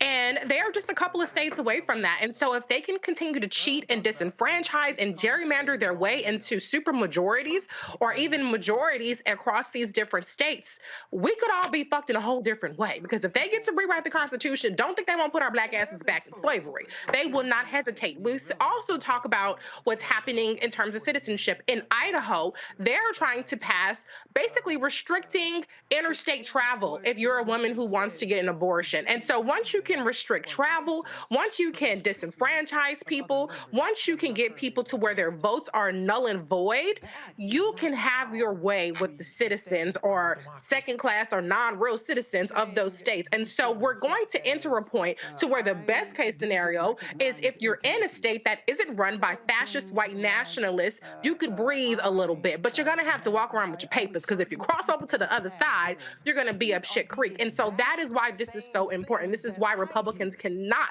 continue to run completely unchecked in these Republican states with these trifectas, because what they have the power to do, if they continue to gain more power, will eventually catch up to us all. So there's some people, let's go back to Tennessee, then I'm going to come back. Go. What could we do to do something better? How can we recognize that this change is something that the people in this state are demanding and asking for? It wasn't, how do we listen to the parents and the children who are protesting, not calling them insurrectionists? It wasn't, what can we do to make sure this body responds to the needs of our communities, not with just spending hundreds of millions of dollars on more war or weapons of war or doing things like lowering the age requirement for people to get guns. The idea was to now arm teachers. It was not, what do we get from the people who came to listen and to show up and be a part of the process, as you call it. That wasn't it. Your hurt continues to cause you to hurt people. And this body is hurting people. You just expelled a member for exercising their First Amendment rights. For a house decorum rule, when the last two people committed actual crimes. 22 counts of sexual assault, bribery. Is that you're having to address ideas and people different than you're used to. You're having to answer questions that you're not used to having to answer. You're having to see people in positions just like you that you aren't used to seeing. That's, now I understand, Representative Hawk, what Representative Farmer was getting to about why I'm really here. Doesn't have to do with not following decorum, about fighting for the end of gun violence. It has to do with an idea and an ideology that says there's only one way that we're going to allow thinking up in here if you're going to be here. It's only one way that you're going to be if you're going to be in this house. But the news for you and for every member in this legislative body is that this country is changing in magnificent ways.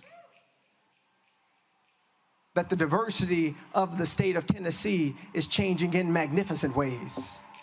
That the voices and the people who are protesting aren't just black folk and ain't just white folk, ain't just rich folk or poor folk. It is a multiracial coalition built on a solidarity dividend that can break any institution that refuses to change.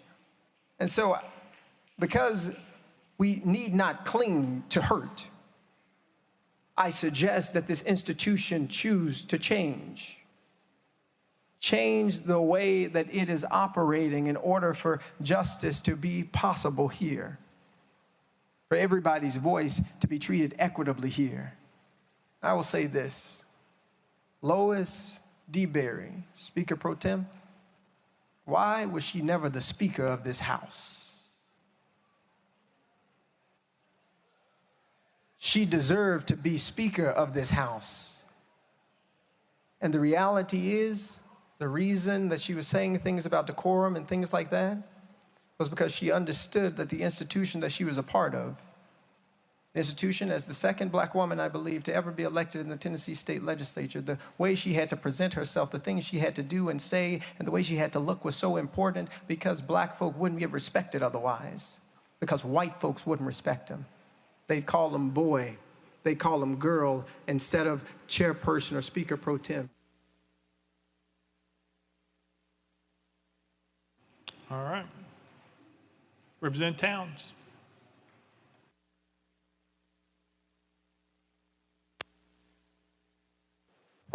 Thank you, Mr. Speaker. Mr. Speaker, here again, and members, I'm going to say that this House right now should be in mourning. We really should be in mourning after the incident at Covenant with the 6 beautiful souls that untimely transitioned. That's what we still should be doing, watching the flags fly at half-mast.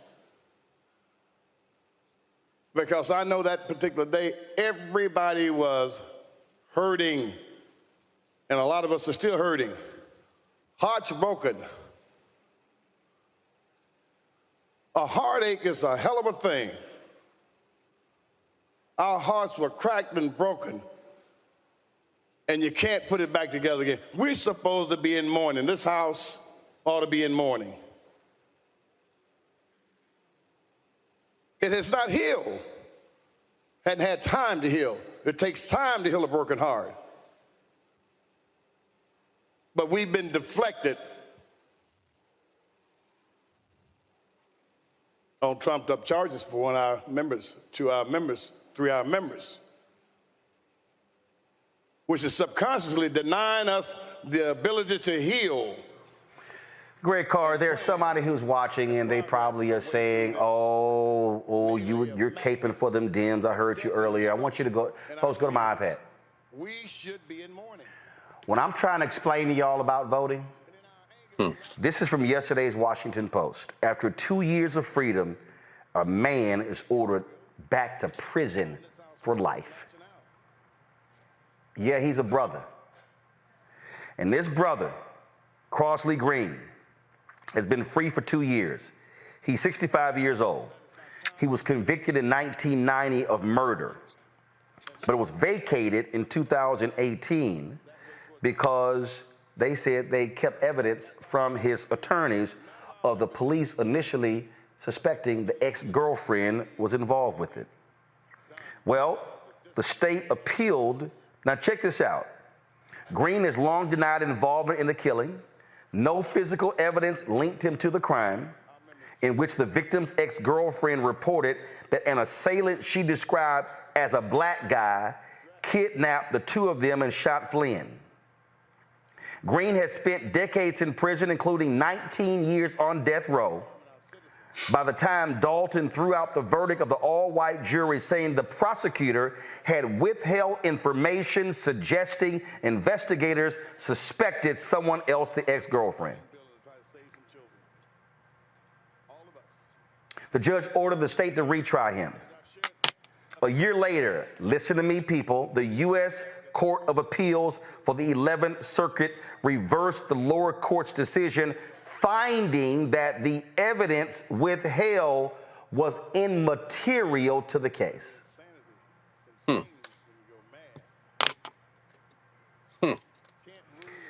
They asked for him to remain on house arrest. The court said no. The Supreme Court refused to hear the case. The judge said there is no further lawful basis upon which to continue Green's release.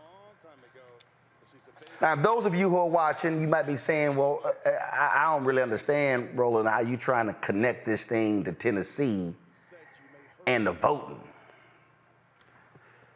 The 11th Circuit is federal. That's right. That means they are appointed by the president. They are confirmed by the United States Senate. The Supreme Court is appointed. They are appointed by the president, confirmed by the United States Senate. And so depending upon who the judges are, More than likely, if you have a Democratic president and a Democratic United States Senate, you likely are going to get judges who might say, my goodness, wait a minute. This man has spent all of these years in prison. There's no physical evidence linking him to the crime, and he is literally going to spend the rest of his life in prison. The only recourse available, y'all, is if the governor of Florida pardons him. And we know that is not going to happen. Greg, there are numerous Greens across the country.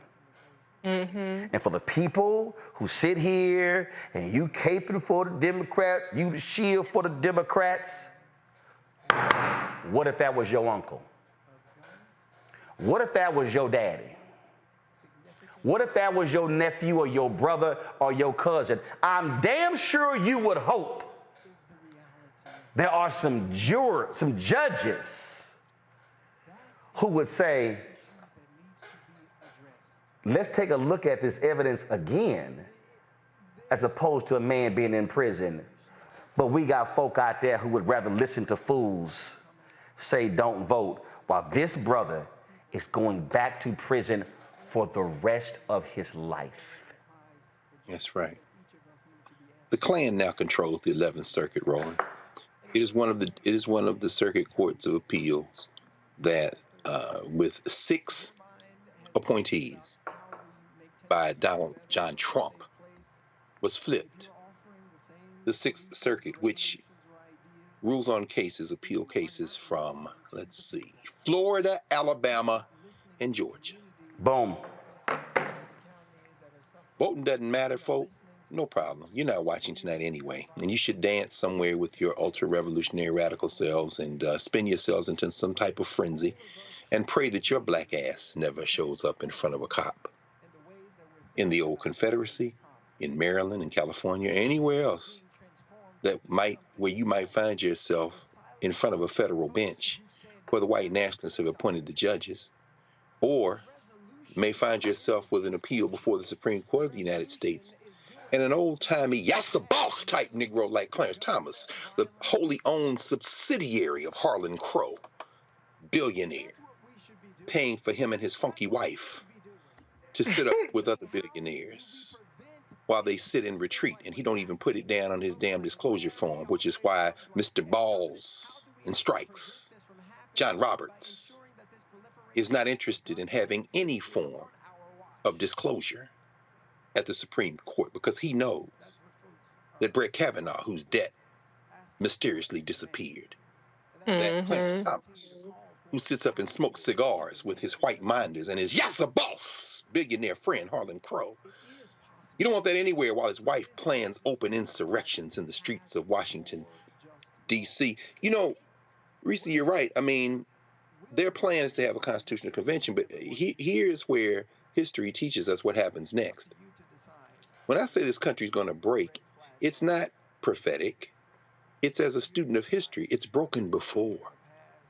You see, when the South tried this business in the 1850s, when the Republican Party was created, and ultimately the 1860s, leading to civil war when they broke it, it was in the interest of the federal government not to let the South go. And there were 4 million of us or so in the South who stopped working and who joined the Liberation Army and turned the Civil War into a war of liberation. This time, I appreciate, you know, it's interesting to see a young cat come of age before your eyes. I appreciate Justin Pearson.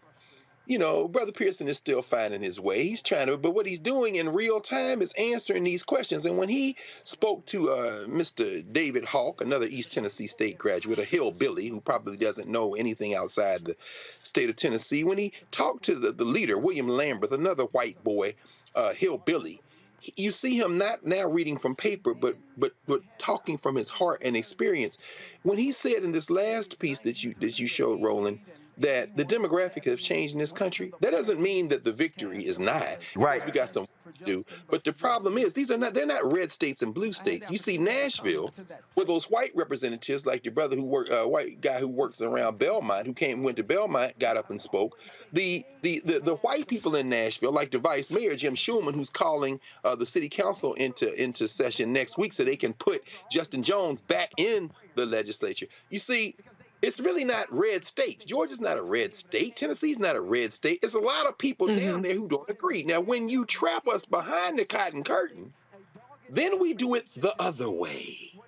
Friends, you see West Tennessee, when you see those black representatives keep standing up, you see those black representatives like Joe Towns Jr., who comes out of the same general area as the sister that he mentioned, who I knew when I was a student at Tennessee State. We used to come down there and protest at the legislature all the time. The great Lois D. Berry from Memphis went to Lemoyne-Owen. So did Joe Towns Jr., the brother who stood up and said we should be in mourning. He went to Lemoyne. You see, but here's the problem. See, what you white boys don't remember is that when the black troops found themselves confronted with the Confederates after you white boys, your friends and your worshipful ancestors, like that rug top fool in Mississippi, is where it's Confederate History Month. When Nathaniel Bedford Forrest and them went into West Tennessee and slaughtered black women and children at a place called Fort Pillow, the black soldiers took an oath on their knee, and they said, "We don't capture Confederate prisoners of war.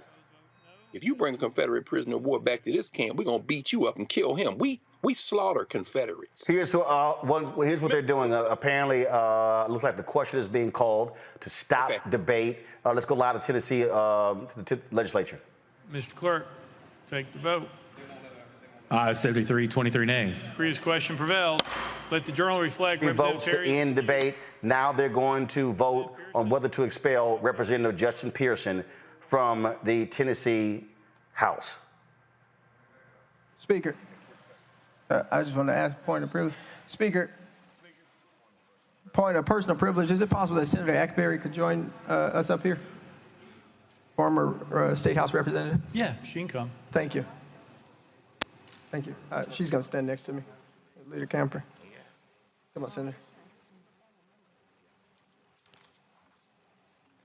It's all glory 5 minutes. and honor to God, who makes all things possible, who takes the son of teenage parents Kimberly Owens Pearson and Jason C. Pearson and brings them to an institution built by enslaved people's hand. All glory and honor to God, who brings those who've been marginalized and excluded into this place and tells them that you still have a voice, that you still are somebody, and that the movement for love and justice cannot be stopped because we've still got a heartbeat, because we've still got a movement for love that needs us. We've still got people who are calling on us to act and to do something. To all you who still believe that the best days for democracy are ahead, for all of you who still believe that our better days in Tennessee are ahead, I want to tell you that I still believe with you.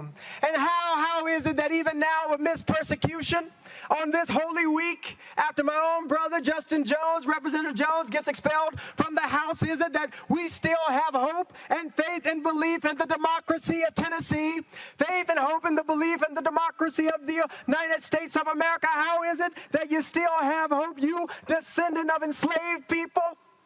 How is it that you still have hope? Well, it's because even from the bottom of slave ships, my people didn't quit. Even in cotton fields and rice fields, my people didn't quit. Even when they were whipped and chained and told they had no name, my people didn't quit. Even when they incarcerated us, locked us up for a crack cocaine epidemic created by President Ronald Reagan to fund a war in South America, my people didn't quit. Even when they defunded our schools, separated us and called us colored and white, even when they put us on lynching trees in the state of Tennessee, specifically in Shelby County, my people didn't quit. Even now, as our own brothers and sisters lay to rest because of the failure of people in positions of power to do something, because people are refusing to pass just laws to end the epidemic of gun violence in the state of Tennessee, my people have yet to quit. And so even now, amidst this vote, amidst this persecution, I remember the good news. Hallelujah, Jesus. I remember that on Friday, the government decided that my Savior Jesus, a man that was innocent of all crimes except fighting for the poor, fighting for the marginalized, fighting for the LGBTQ community, fighting for those who are single mothers, fighting for those who are ostracized, fighting for those pushed to the periphery. My Savior, my black Jesus, he was lynched by the government on Friday. And they thought that all hope had been lost. All the outside, it rained and it thundered and everybody said everything was over, and it was some black women who stood at the cross. It was some black women who watched what the government did to that boy named Jesus.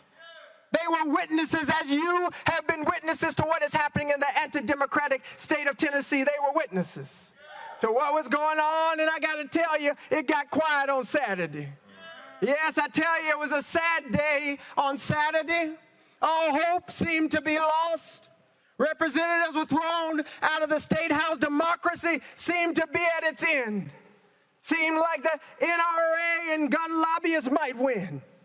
But oh, that was good news for us. I don't know how long this Saturday in the state of Tennessee might last. But oh, we have good news, folks. We've got good news that Sunday always comes. Resurrection is a promise, and it is a prophecy. It's a prophecy that came out of the cotton fields. It's a prophecy that came out of the lynching tree. It's a prophecy that still lives in each and every one of us in order to make the state of Tennessee the place that it ought to be. And so I've still got hope, because I know we are still here and we will never quit.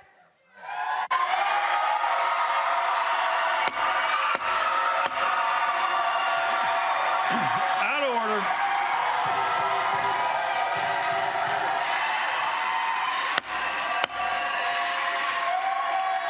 Out of order.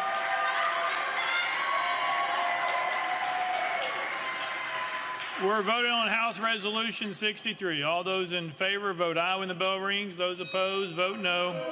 Has every member voted? Does any member wish to change their vote?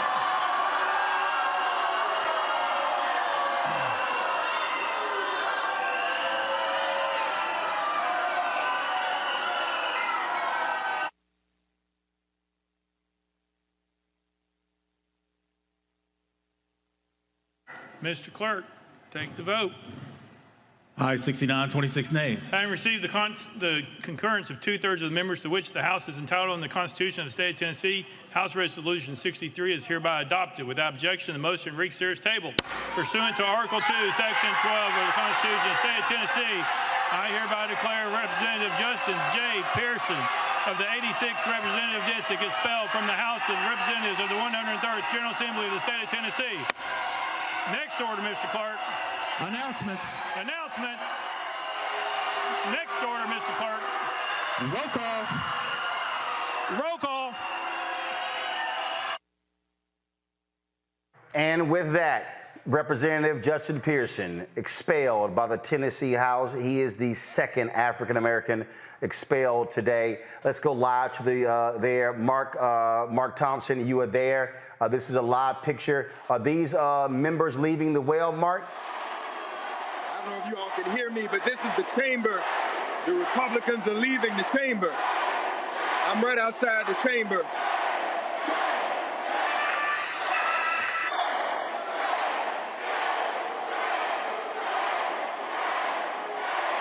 Mark, describe for us what's happening.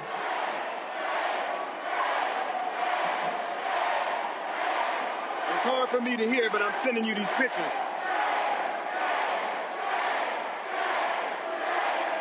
I got you, Mark.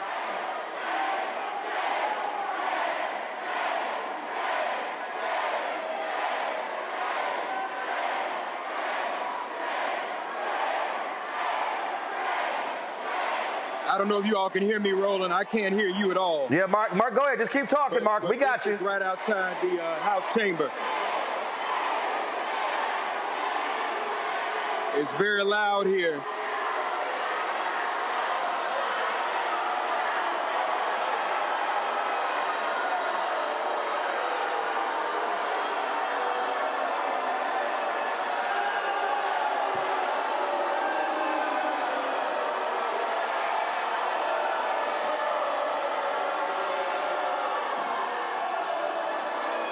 Thank you, brother. Appreciate you, man.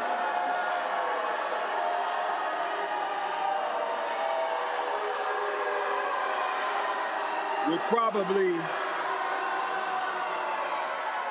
Justin Pearson is probably going to maybe head this way. We see Justin Pearson and Gloria Johnson.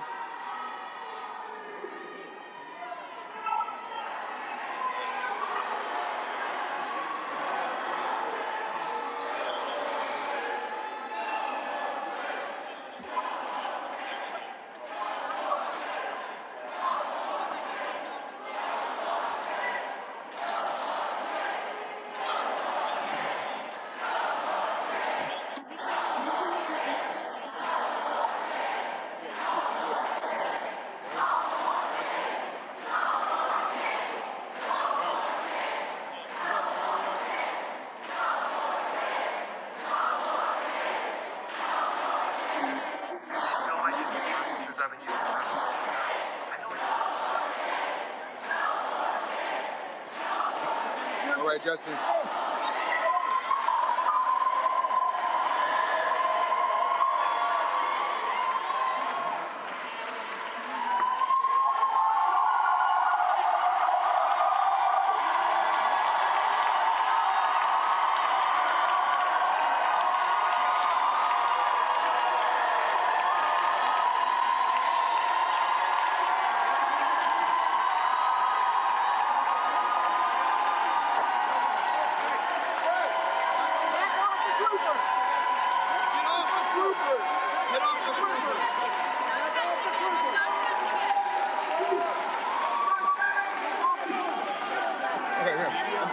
I'm sorry.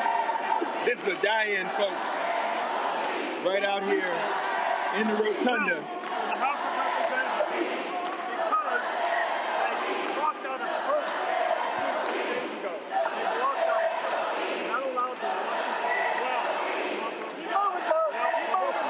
Speaker of the House. They did that for business, and they also talked on the return, and 1 week later they're expelled. This is what we were saying.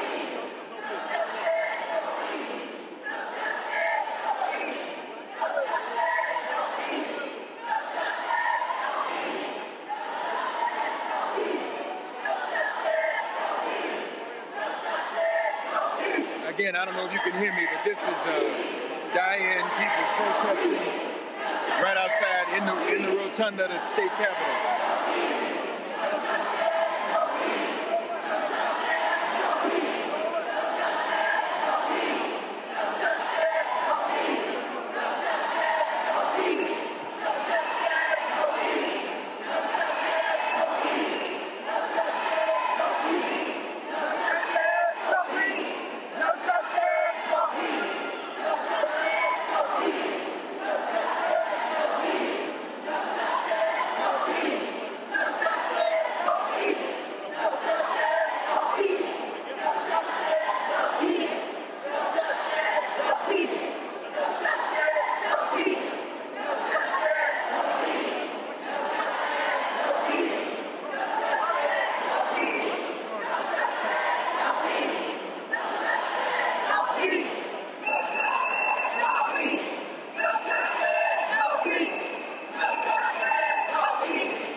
By the cameras, yeah, sorry.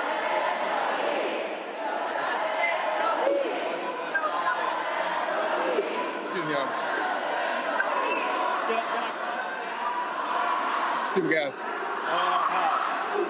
Excuse me.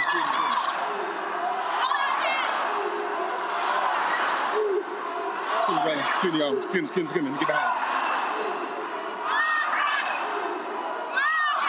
Roland Martin is live, so you can try to say a little something, see if they can hear you. You want to say a few words? Very dangerous day, not just in Tennessee, but across the nation. It's a very dangerous place. I'm expelling two of the young black lawmakers.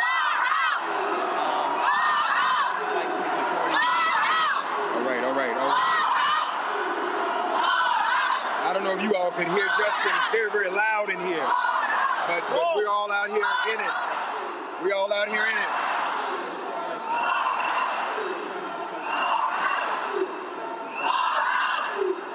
Hey, man. What's up? What's up, brother? I'm calling. Your number's still the same? Yeah. I'm going to hit you up. All right. I just got in last night. Okay, all right. Okay.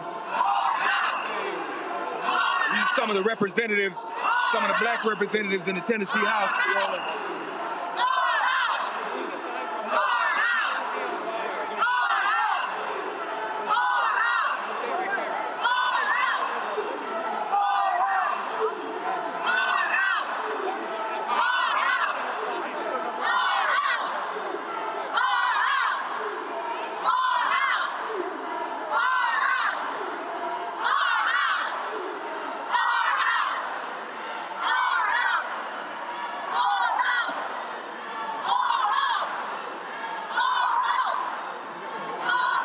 I want to go to Reese and Greg. Greg, just want to get your thoughts, just what we just witnessed and what we're seeing right now. I'm very encouraged, Roland. I'm very encouraged, even as we see the stormtroopers there. And as we're watching there, we see some of the younger generation. Again, there's Tori Harris, who we heard speak from West, there with the locks, 32 years old from Memphis area, Shelby County. I'm very encouraged. You see, the problem that, as you write about in White Fear, the problem is that these stormtroopers, as we watch them and their progeny, they're not really having a lot of children. Greg, hold on 1 second. Sure. It's imperative that on this Monday, Thursday, we have seen a betrayal of democracy in the United States of America. We're seeing that black people in this country still are not treated as equal citizens by their own legislature. So here we are, we're encouraging everyone across the country to converge upon the state of Tennessee. Wherever you are, come to the state of Tennessee to join these organizers and activists at the Rotunda. This fight has only just begun. The fight to be able to continue to ensure that every child has access to go to a school free of gun violence and live in communities without a preservation of intimidation. We will help fight to build the Rotunda community. This is only the beginning. Come all across the country. Come on this Holy Week weekend. On Easter weekend, there will be a resurrection. That was Reverend Stephen Green. We are here in the Rotunda. Again, I hope you all can hear it. Okay, hey, y'all need to have breaking news. You need to have that. But people are here demonstrating. I don't think anybody plans to leave. We will see whether or not we're going to engage in any civil disobedience. Quite frankly, and again, I'm sorry if you all are talking to me. I can't hear. But we're here with Justin Jones, my brother, and I would say that there are hundreds of demonstrators here in this rotunda. As you know, Gloria Johnson survived the vote, but Justin Pearson and Justin Jones have been expelled from the Tennessee House of Representatives. This is indeed a terrible travesty. Roland Martin, Unfiltered, we'll stay with you as long as you'll have us, but we'll share with you a little bit more about what's going on here in Tennessee. Go ahead and finish your comment there, Greg. Yeah, just very quickly. As I said, I'm very encouraged because, you see, these are the turning points. What I was mentioning earlier with Fort Pillow, when it was clear that the white Confederates were going to slaughter any black people they encountered, the black soldiers decided they were not going to play by the rules of war. They killed every Confederate they could get their hands on, and their cry was, "Remember Fort Pillow." That was out of Memphis. This is a Fort Pillow moment, not physically, but politically. In other words, there are only two sides on this. You're either for our common humanity or you're for white supremacy. You have to pick now, and you've been making this point all along tonight, Roland, in every state, whether it be in North Carolina, where we saw that act of betrayal by Tricia Cotham, who knew all along she was going to switch to the white nationalist party, whether it be Texas or Mississippi, whether it be here in Tennessee. What we see is you've got to pick a side. And what these devils have done is they have taken one more large step toward breaking this thing. And when it's broken, it can be remade. It can be renegotiated. But there are only two sides. So I want to congratulate them. I think they did what they should have done with their supermajority, which is nurture their tiny dreams and aspirations and fears. And they have taken us one step closer to resolution, Roland. This is where we have to make a decision, because apathy means you are with them. Yes. Reese, I remember during the George Floyd protest, there was somebody who said, look, I don't believe in the political process. I'm not voting, but I'm going out to protest. And then somebody else said, well, protesting without voting is stupid. And so what people need to understand, it all goes together. You cannot protest policies if you don't get rid of and change the policymakers. Duh. Just like you ain't gonna get a paycheck unless you clock your ass in at work. Like, what's not clicking with people? I don't understand it. Why is it only not clicking with our side, too? That's another good question I have to ask people. People need to wake the fuck up. I mean, how much more extreme does it have to get? We had Sandy Hook, we had Uvalde, we had Buffalo, now we have Tennessee. The list goes on and on and on. And today it's just ironic to me that we spent a little bit of time talking about the news with Clarence Thomas, who parlayed this phrase into a lifetime appointment. What we saw here today with just the two black electeds and not the white woman getting expelled is a high-tech lynching. And I don't even like that phrase, but if you're going to use it, this is exactly what we saw here tonight. It's disgraceful. And I wonder what it's going to take for white people, because that's what's single-handedly keeping the Republican Party alive and in power, to understand that your babies are on the chopping block. Your babies are the ones that got these people in this rotunda tonight. Your babies were the ones that were slaughtered in Sandy Hook. And I hate to sound crass, but your babies are the ones that are going down with the rest of us. Don't you give a damn about them? You're not getting the wages that you need. You're not getting the health care that you need from these Republicans. You're not even being able to retire with any kind of comfort. Your life expectancy is going down. What are you getting other than whiteness, and why is it enough? It's irrational, because to be honest, whiteness really ain't that popping. You ain't got popping seasonings, foods, music, nothing. It's a lot better if you don't put too much stock in that. And I hope that one day you'll wake the fuck up. But at a minimum, black people, we have capacity that we're not exercising. I'm not even talking to people who won't even bother to fill out a form online and get registered. I'm talking about people that are registered. We have a capacity to vote that shove-a-mouth motherfucker, as Dr. Crowd would say without the motherfucking part. Tay Reeves out in Mississippi. He want to play in our face and talk about a Confederate month. This is the last Confederate History Month if you vote his ass out. So we have to start using our power. If you don't use it, then you're abdicating it. And you're abdicating it to the Klan, to the people that are going to get our asses up out of here and do God knows what with us if they get the opportunity to. Yes.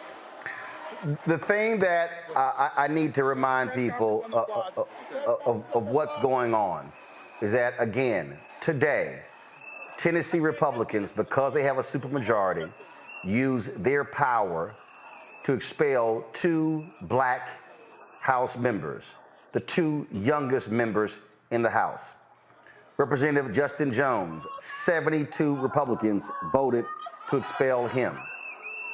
69 Republicans voted to expel Representative Justin Pearson.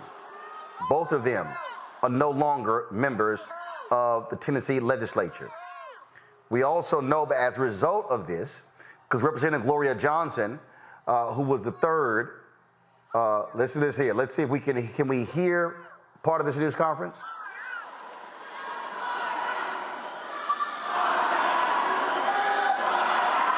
No, we cannot. So we're going to just continue to monitor. We'll stay with the live feed there. So Representative Gloria Johnson, 65 Republicans voted to expel her, but she survived.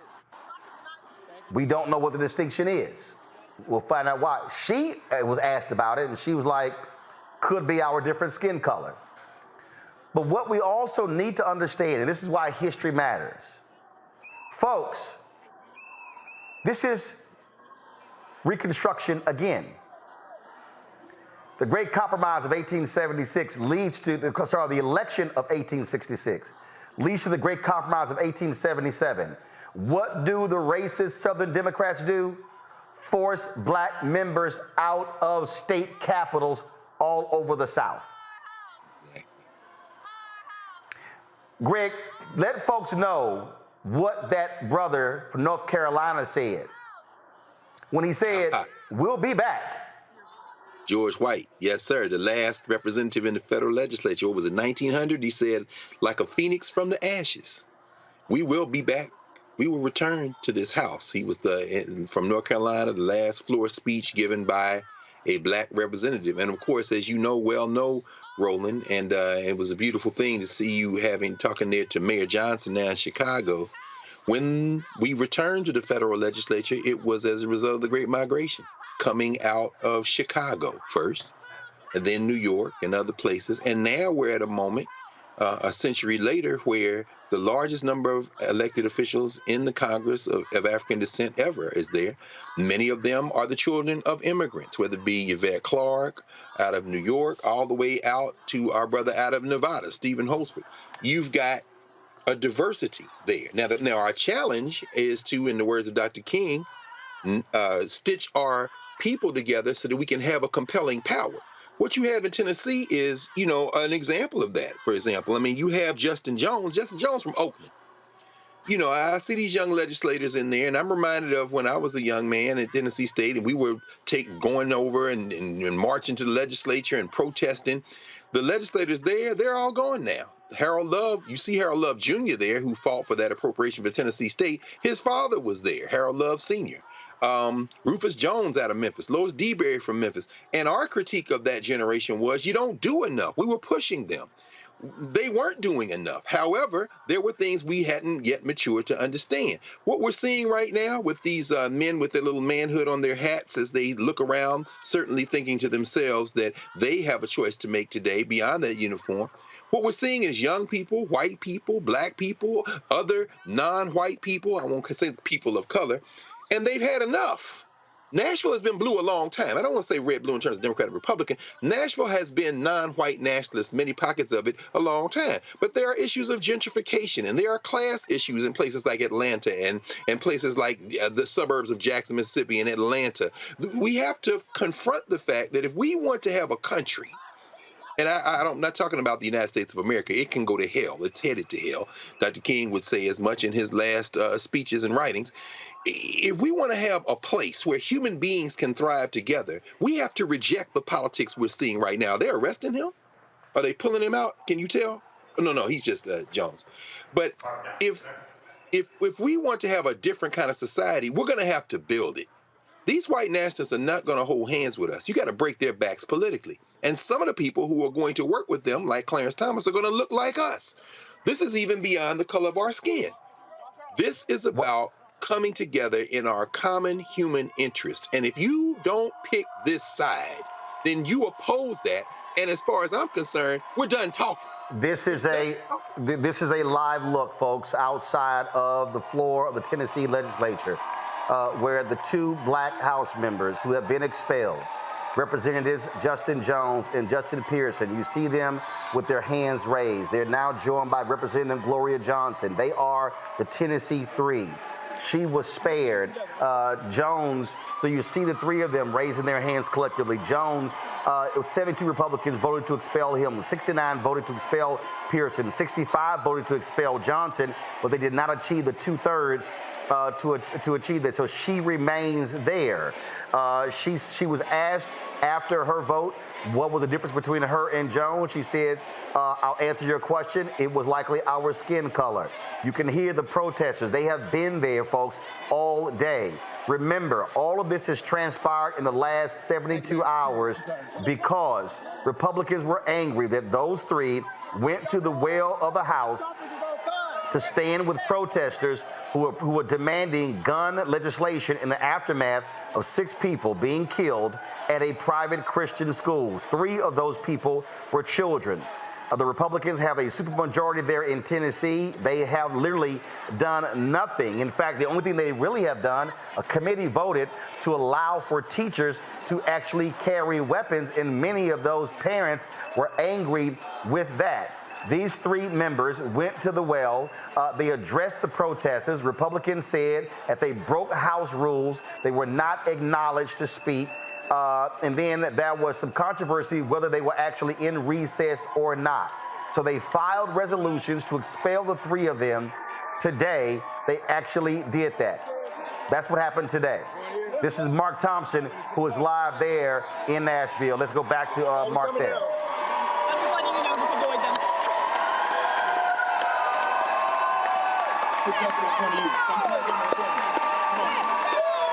You lead it. You lead it.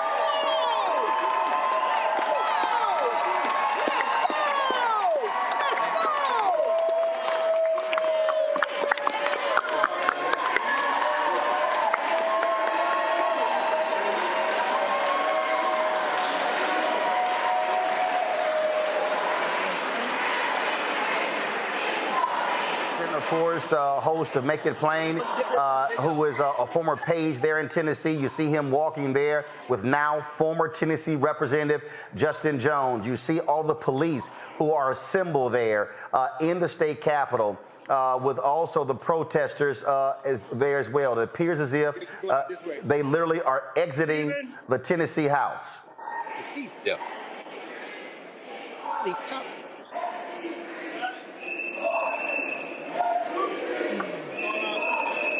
We're going out to the plaza this way, right? I think the press conference is out this way. It's a little militant. This way. Are we this way?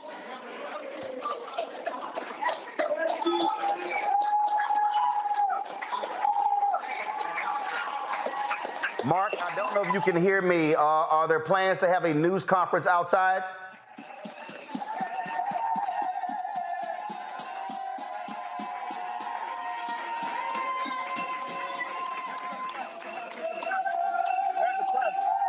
Plaza.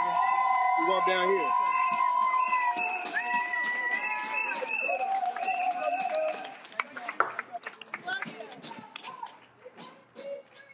Roland, can you all hear me? Yes, Mark. Yeah, Mark, I can hear you. Go ahead.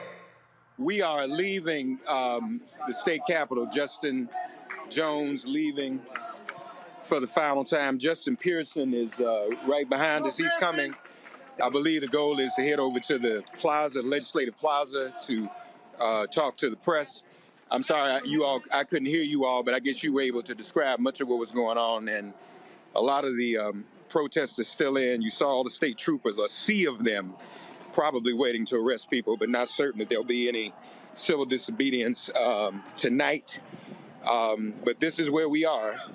And we saw what happened today. Gloria Johnson, you saw her just moments ago come out and embrace both of the Justins. She survived the vote, but obviously both of the Justins did not. And this is part of the tragedy. I want people to know as I'm approaching this main street, the Capitol is located on Martin Luther King Jr. Avenue. This is Martin Luther King Jr. Avenue, the street we're about to cross now.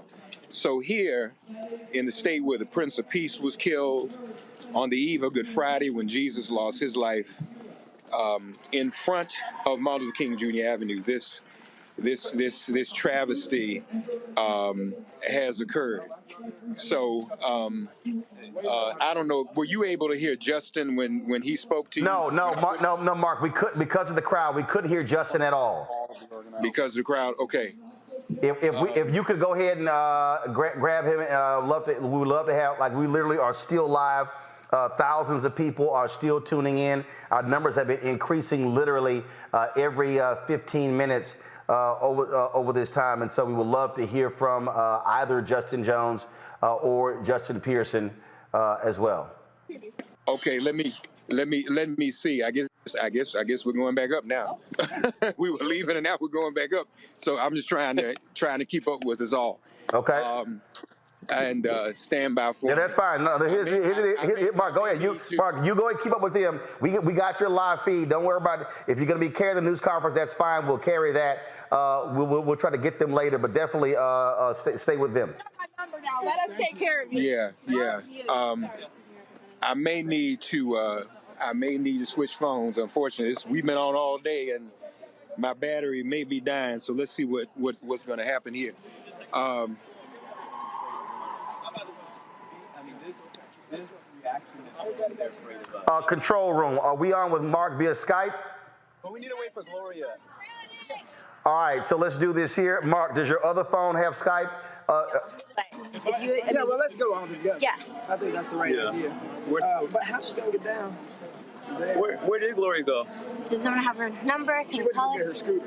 Yeah, I don't want to leave her. Yeah, we need her. Hold on. So how do you get down? Is there a way? When she come under the? There's an elevator that brings her down. Yeah, come down through the tunnel. Were y'all just asking where Gloria was? Yeah. She came out on the scooter and she went towards that.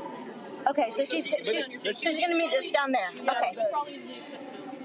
Okay. So let's get you guys down here and then we'll wait for her. Yeah. Sorry. Sorry, y'all. Please.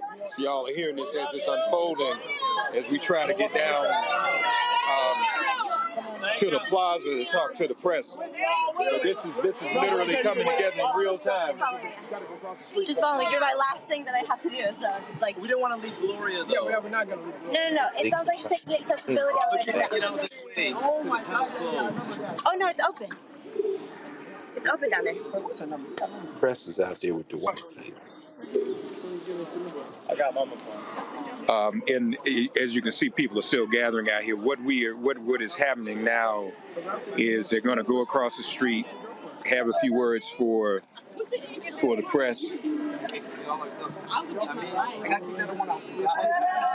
and they're trying The white to. lady needs to step aside unless she's gonna say it was racist.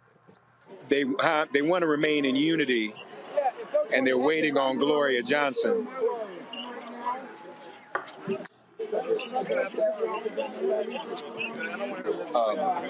Tell me your number real quick. How much power's on your phone? Yeah.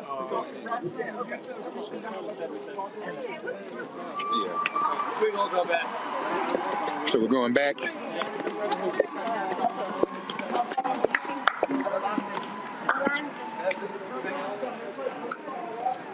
We're gonna go get Gloria.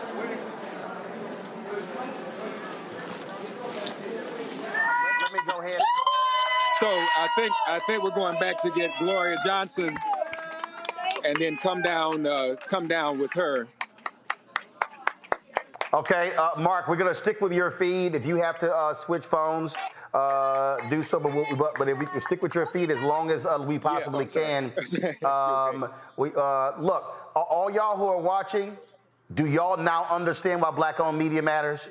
Do you now understand why this platform matters? And I'm going to say it right now. You're watching. You should be supporting this show because this is why we do what we do. Other national media, they're there. Other people are going on other programming. And so if you want to support us in what we do, Cash App, $RM Unfiltered, PayPal, R Martin Unfiltered, Venmo is RM Unfiltered, Zelle is Roland@RolandSMartin.com, Roland@RolandMartinUnfiltered.com. Greg, again, this, when we start thinking about, I was reading the other day the obituary of Pat Schroeder, the congresswoman who passed away. And it was amazing reading the Washington Post, well, I think it was Washington Post or New York Times, and how one of those white Southern Democrats, I think, how they were treating Ron Dellums and treating Pat Schroeder, and said they didn't have the intellect to even talk. I mean, so many people today don't understand what black lawmakers historically have gone through, frankly, since the Civil Rights Movement. And we are seeing in real time in 2023 what happens when blackness is on trial in the cradle of the Confederacy. Oh, absolutely, Roland. I mean, the technology makes a huge difference. We really don't know the full impact, and that's why everyone listening, as you say, everybody sharing this as the numbers continue to soar. You need to support the Black Star Network, and particularly this show. You're not going to see this anywhere else, and you're not going to get this kind of conversation anywhere else. Imagine in the 1860s in Reconstruction when Henry McNeil Turner was put out of the Georgia State Legislature, denied his seat, when he said in the Georgia Legislature that God himself will not come down out of heaven or send any of his angels to come down and pass judgment on my manhood. So why do you think that one of you buckras can do it? You can imagine then when Julian Bond was denied his seat in that same Georgia legislature.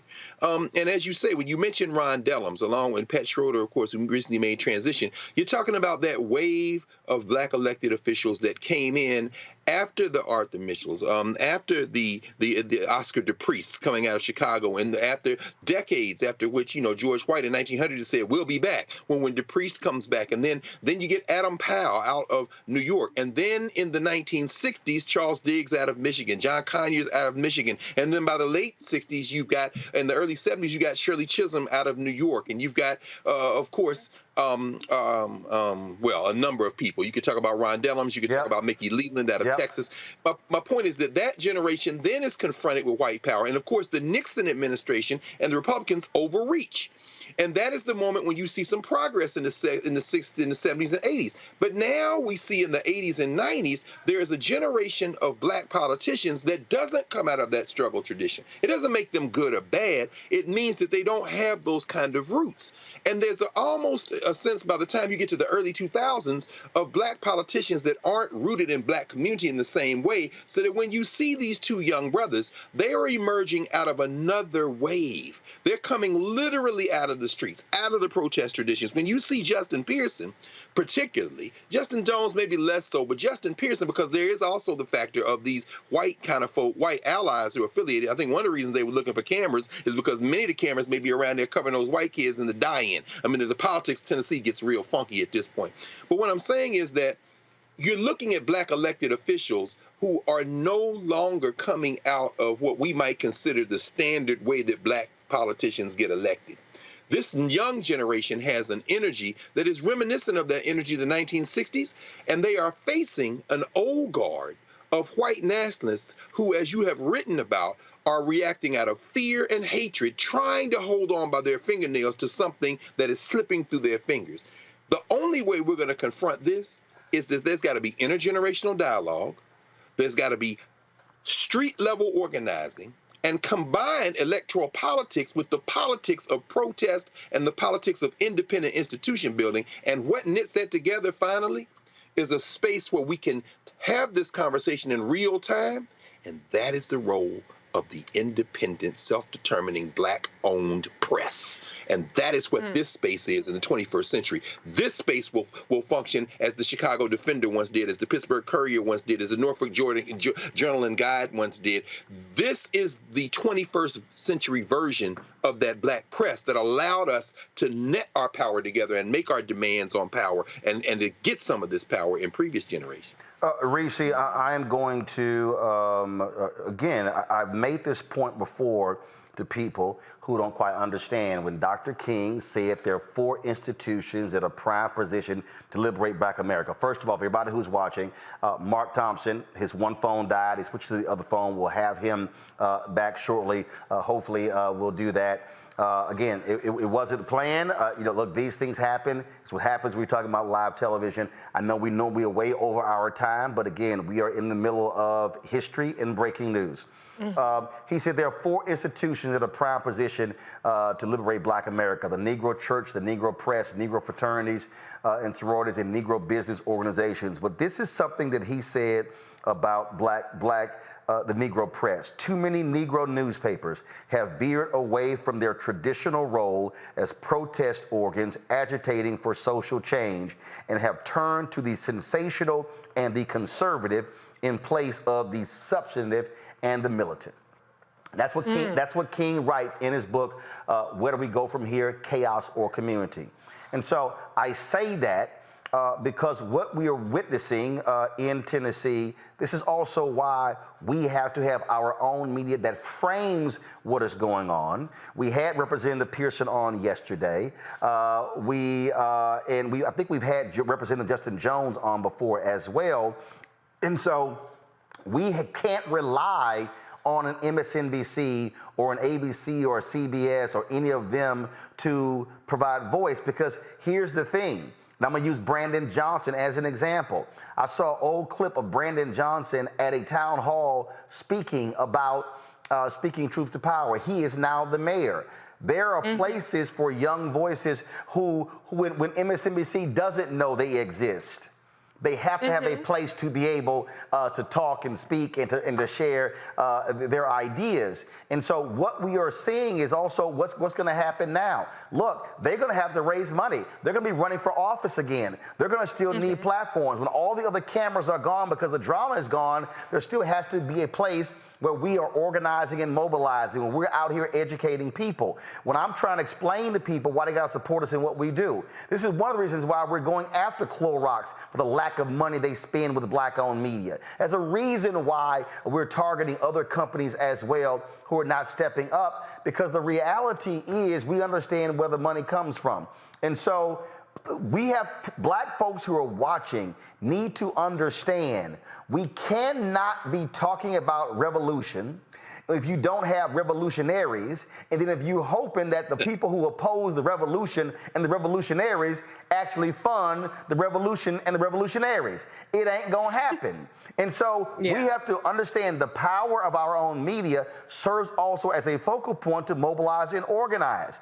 And so what we're trying to get people to understand is you have to stop just sitting there commenting on message boards, tweeting, posting on Instagram and TikTok or whatever, without realizing that if you actually use all of that power, we can throw people out, we can get rid of these supermajorities, we can take over state house, state senate, governor's mansions, mayoral, take over city hall, but it does not happen if the work isn't put in. Right.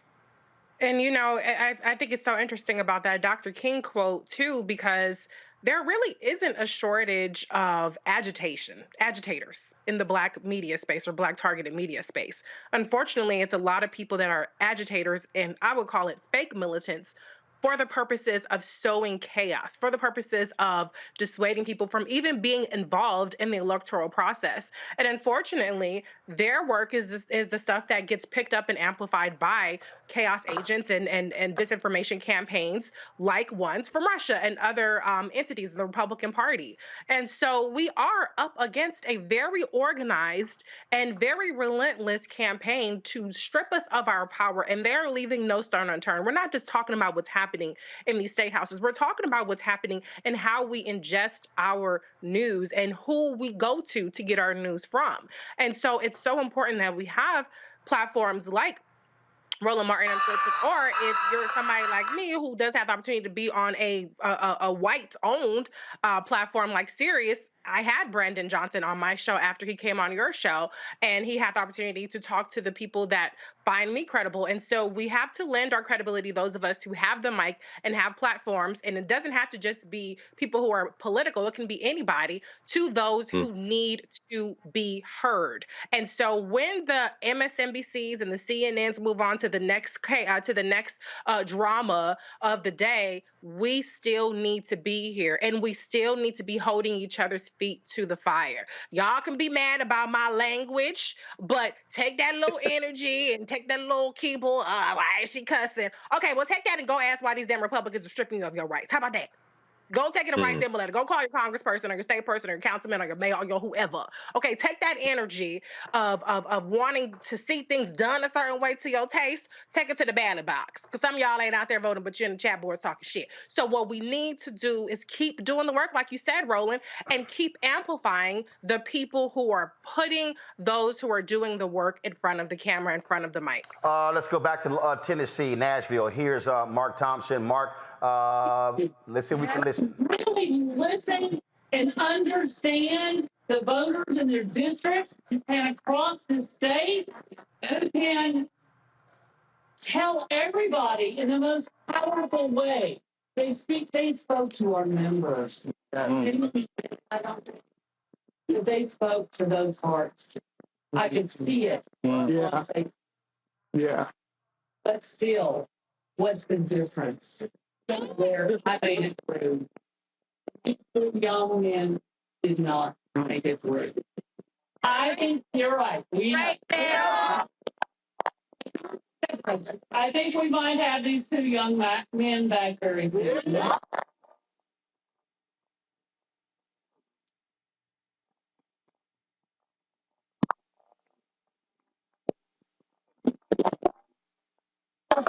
Right now, to get both of them back.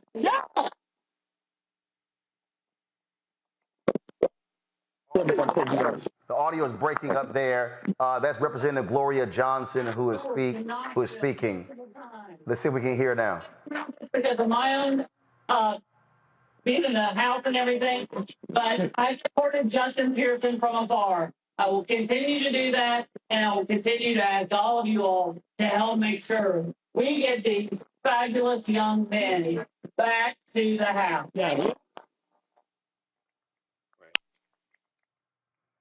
Just for the folks who are watching, you see all the crowd assembled there. Now remember, they are not prohibited from seeking office again. And in fact, the rules also state that if they do what they were expelled for, they can actually do it again and not be expelled. And so just understand that is the case there. Let's go back to Nashville. Hope to see you all here on Monday. Yeah. Session, because every week until the session adjourns, we will return whether we're inside the chamber or outside. Yeah. Non-violence, non-cooperation with the simple majority that we see destroy democracy today. Yeah. A body, a party, a caucus that is majority white, except one member was a little bit confused. Lawmakers. Yeah. Standing with our constituents, we're demanding that we take action on the crisis of mass shooting. Yeah. Let's do this here. We're having some difficulty hearing that. First of all, control room, check and see if Associated Press actually has a feed of this news conference, please. I'm going to go to, you see the crowd assembled there. It's not just media, it's a number of people who are out there. Reese, Michael Steele just tweeted this. He said, Gen Z is already bringing an entirely different game. When you see what's already begun with David Hogue, Victor, Maxwell Frost, just know the political class in both parties have no clue what to do with them. Nope, they ain't ready for this generation. I am not going to bash the generation. I'm not going to criticize them, but here's what I'm going to say. And that is, you have to mobilize your numbers. The reality is, you can have the numbers, but if they are not mobilized, organized, registered, and then voters, all you simply have are a whole bunch of people self-identifying, Reese. Right. I mean, the bottom line is, you got to get your ass out and vote. Point blank in the period. You can tweet all day. You can get stuff trending. K-pop people can get stuff trending. That's really not a big deal. But you have to actually vote. And voting is only going to get more difficult if the Republicans have their way. But we see what happened in Wisconsin when the Democrats actually flipped the Supreme Court there and got a liberal majority, probably likely to to get abortion rights. And so it's really, really important that whatever generation we all don't even know the letters at this point, but these younger folks realize that you have the power. And I know you got student loans that you're upset about. I know that you maybe got to get 2 or 3 jobs at Starbucks and 5 guys or whatever, but you still have to participate in the electoral process. Because trust me, what your problems are really don't compare to what our ancestors went through. So it's really just being throwing tantrums and just wanting to talk and not be part of the solution. Let's see if we can hear back in Nashville. Let's see.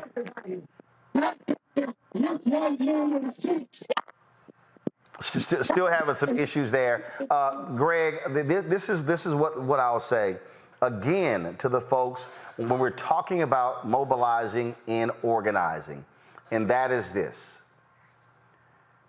There's a game plan involved, and there are people out there who are millennials, who are Gen Z, who are doing amazing things. They're doing amazing work. They need more. There are Gen Xers out there who are not maximizing their numbers. It has to happen. It has to be. Look, there are people who come up to me and they say, "Man, I want to do what you do." I go, "Yeah, but do you want to do what I did?"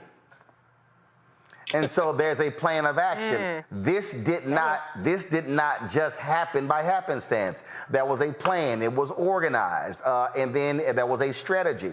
And so what we're talking about, what is going on, the Republicans, they are running a playbook. They are running plays. This is about power. They want to win. They can be countered. We saw in Wisconsin, Democrats elected a woman to the state Supreme Court. Now they have a 4-3 majority. Republicans pick up the special election. Now they have a supermajority. They were talking before the election about impeaching her before she even gets on there. That's right. And so, again, you look at what's happening now in North Carolina. Now they have a supermajority there. They can override the governor's veto. Folks didn't vote in 2022. That's how Republicans got control of the Supreme Court. Sherry Beasley lost by 400 votes in 2018. Democrats would have had a 6-1 majority on the Supreme Court. It went to a 4-3 majority. Last election flipped, now 4-3.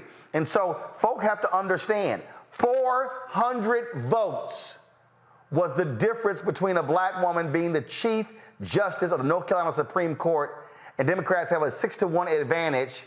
45 years later, now it's 4-3 Republican majority, and now they have supermajority in the House and the Senate, and they are going to use that power. People watching and listening need to understand this is how politics is played, and politics impacts every facet of this society.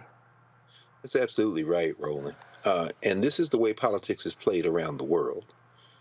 Several weeks ago, we saw the election in Nigeria. Young people were particularly fired up around the candidacy of Peter Obi, the old guard, led by the current administration, backed by any number of external foreign interferers, including from the oil companies on through, were able to force their candidate through to victory. And they're still suffering in terms of the violence, the conflict in the wake of the Nigerian elections. Why do I bring that up? What does that have to do with Nashville, Tennessee? You know, when I look at this crowd, I don't see a lot of black people. I see elected representatives, chiefly from Memphis, although in this case, Justin Jones is from Nashville, Middle Tennessee. Justin Pearson is from West Tennessee, where most of the black elected officials are from, in Memphis. And, of course, Gloria Johnson, the white woman, is from Knox County, Knoxville, Tennessee. So they got all sides of the state. But what is absent, and I can tell you this because we marched many times to the state capitol as student body president. I took students down there many times. Tennessee State, Fisk, Meharry are right up Jefferson Street. It's not even a 45-minute walk.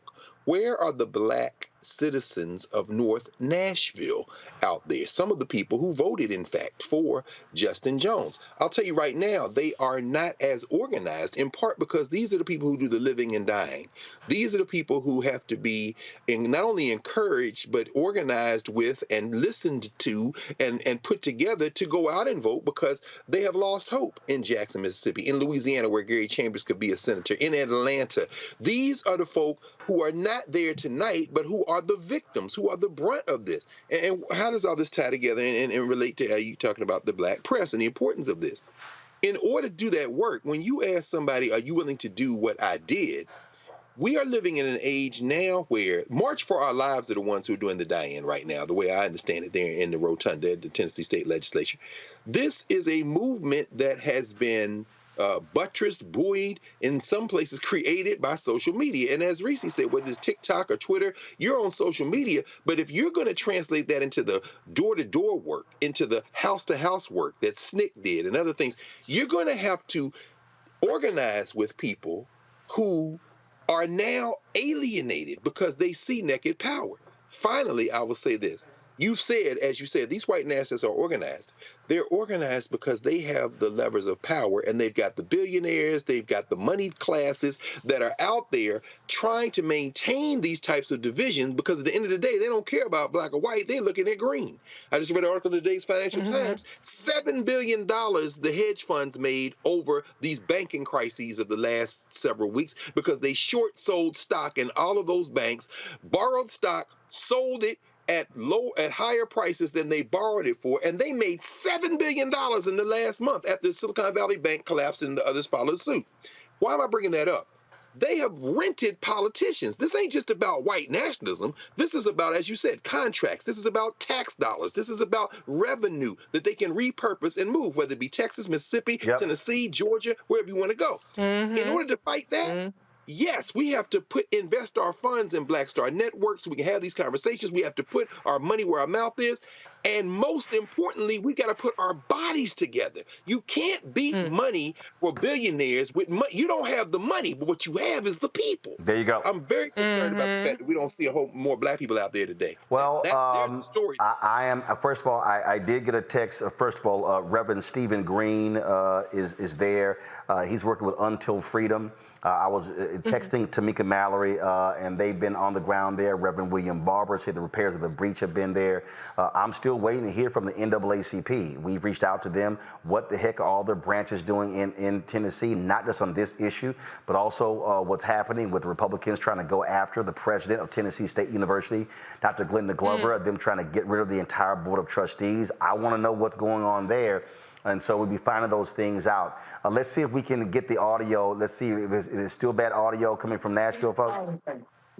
I might be 5'5". I might be short. But we will stand tall with glory on it. So, folks, we're still having some audio issues there. We're going to wrap up our live coverage. We about 52 minutes longer than we normally are, but that's what happens when it comes to breaking news. I want to thank Reese and Greg for staying with us as well, folks. We will continue to cover this story tomorrow. We'll see what happens. I know a little bit earlier. Give me a second. I need to find this. I know President Biden issued a tweet about what's going on there in Tennessee.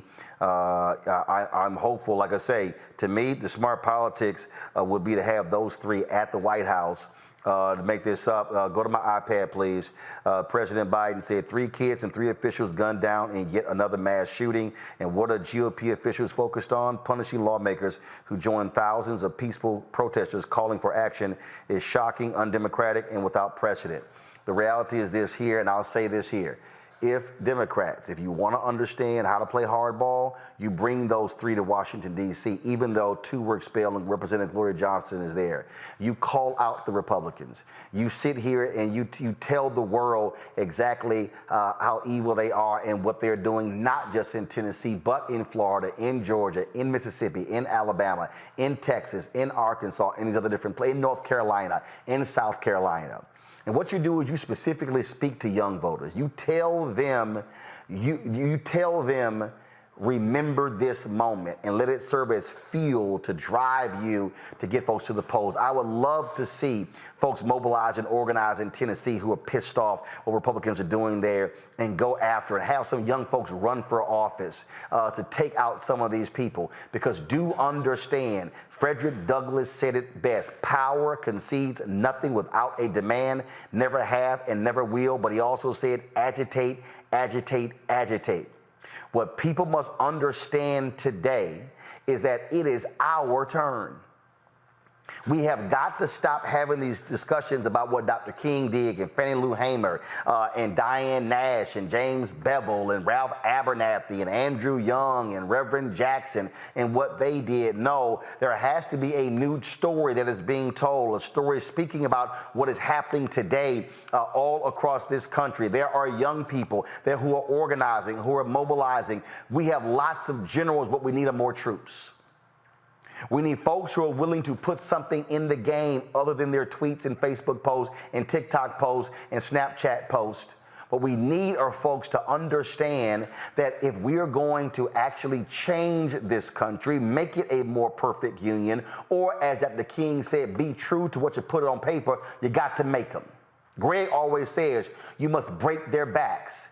Do you know how you break their backs? By winning. Why are they so pissed off with Donald Trump? Because he lost. Why are they so angry? Because they lost the Senate.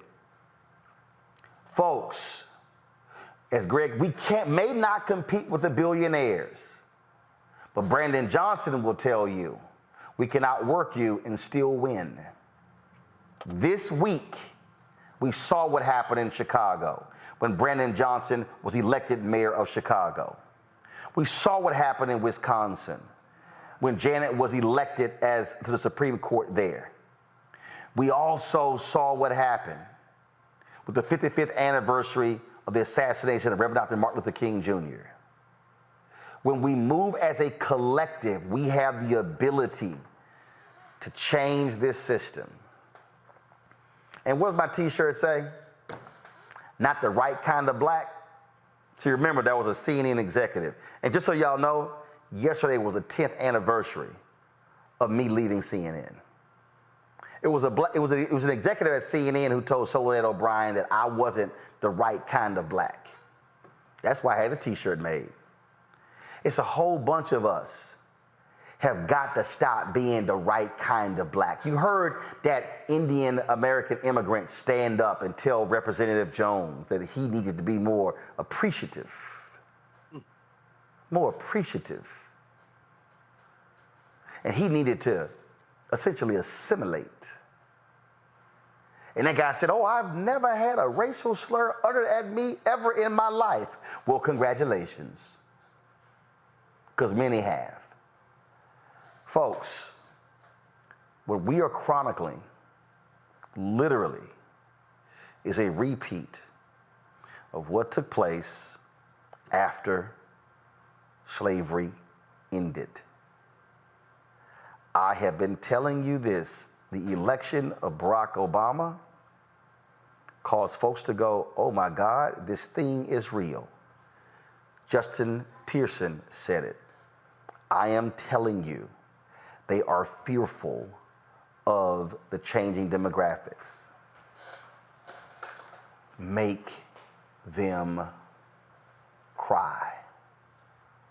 I said this when Trump was elected. This means war.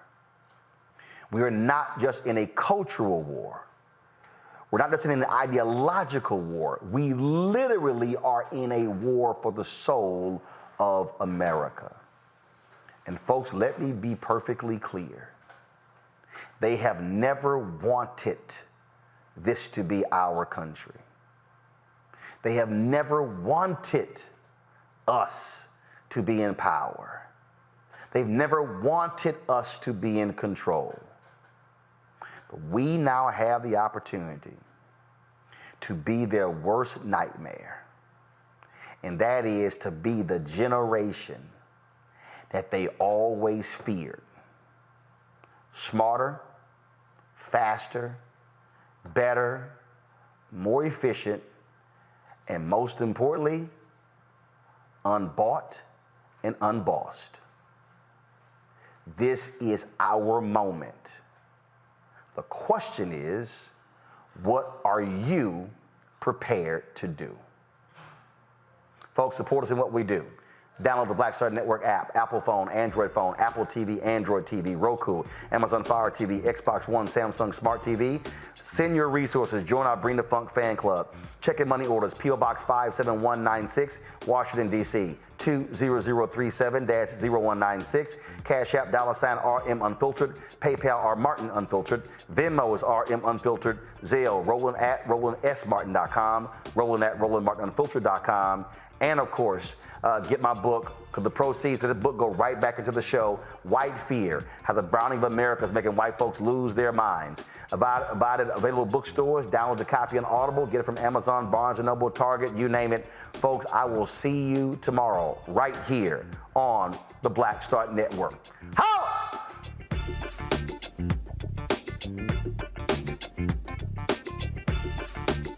Folks, Black Star Network is here.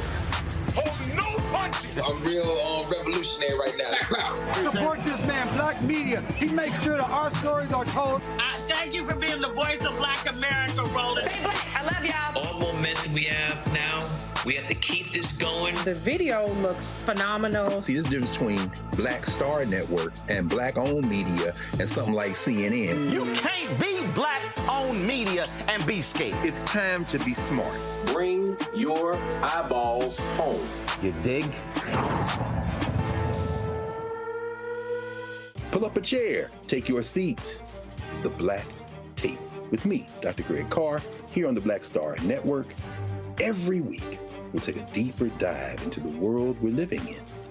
Join the conversation only on the Black Star Network. Hi, I'm Dr. Jackie Hood Martin, and I have a question for you. Ever feel as if your life is teetering and the weight and pressure of the world is consistently on your shoulders? Well, let me tell you, living a balanced life isn't easy. Join me each Tuesday on Black Star Network for A Balanced Life with Dr. Jackie. We're all impacted by the culture, whether we know it or not. From politics to music and entertainment, it's a huge part of our lives, and we're going to talk about it every day right here on The Culture with me, Faraji Muhammad, only on the Black Star Network. I'm Deborah Owens, America's Wealth Coach, and my new show, Get Wealthy, focuses on the things that your financial advisor and bank isn't telling you, but you absolutely need to know. So watch Get Wealthy on the Black Star Network.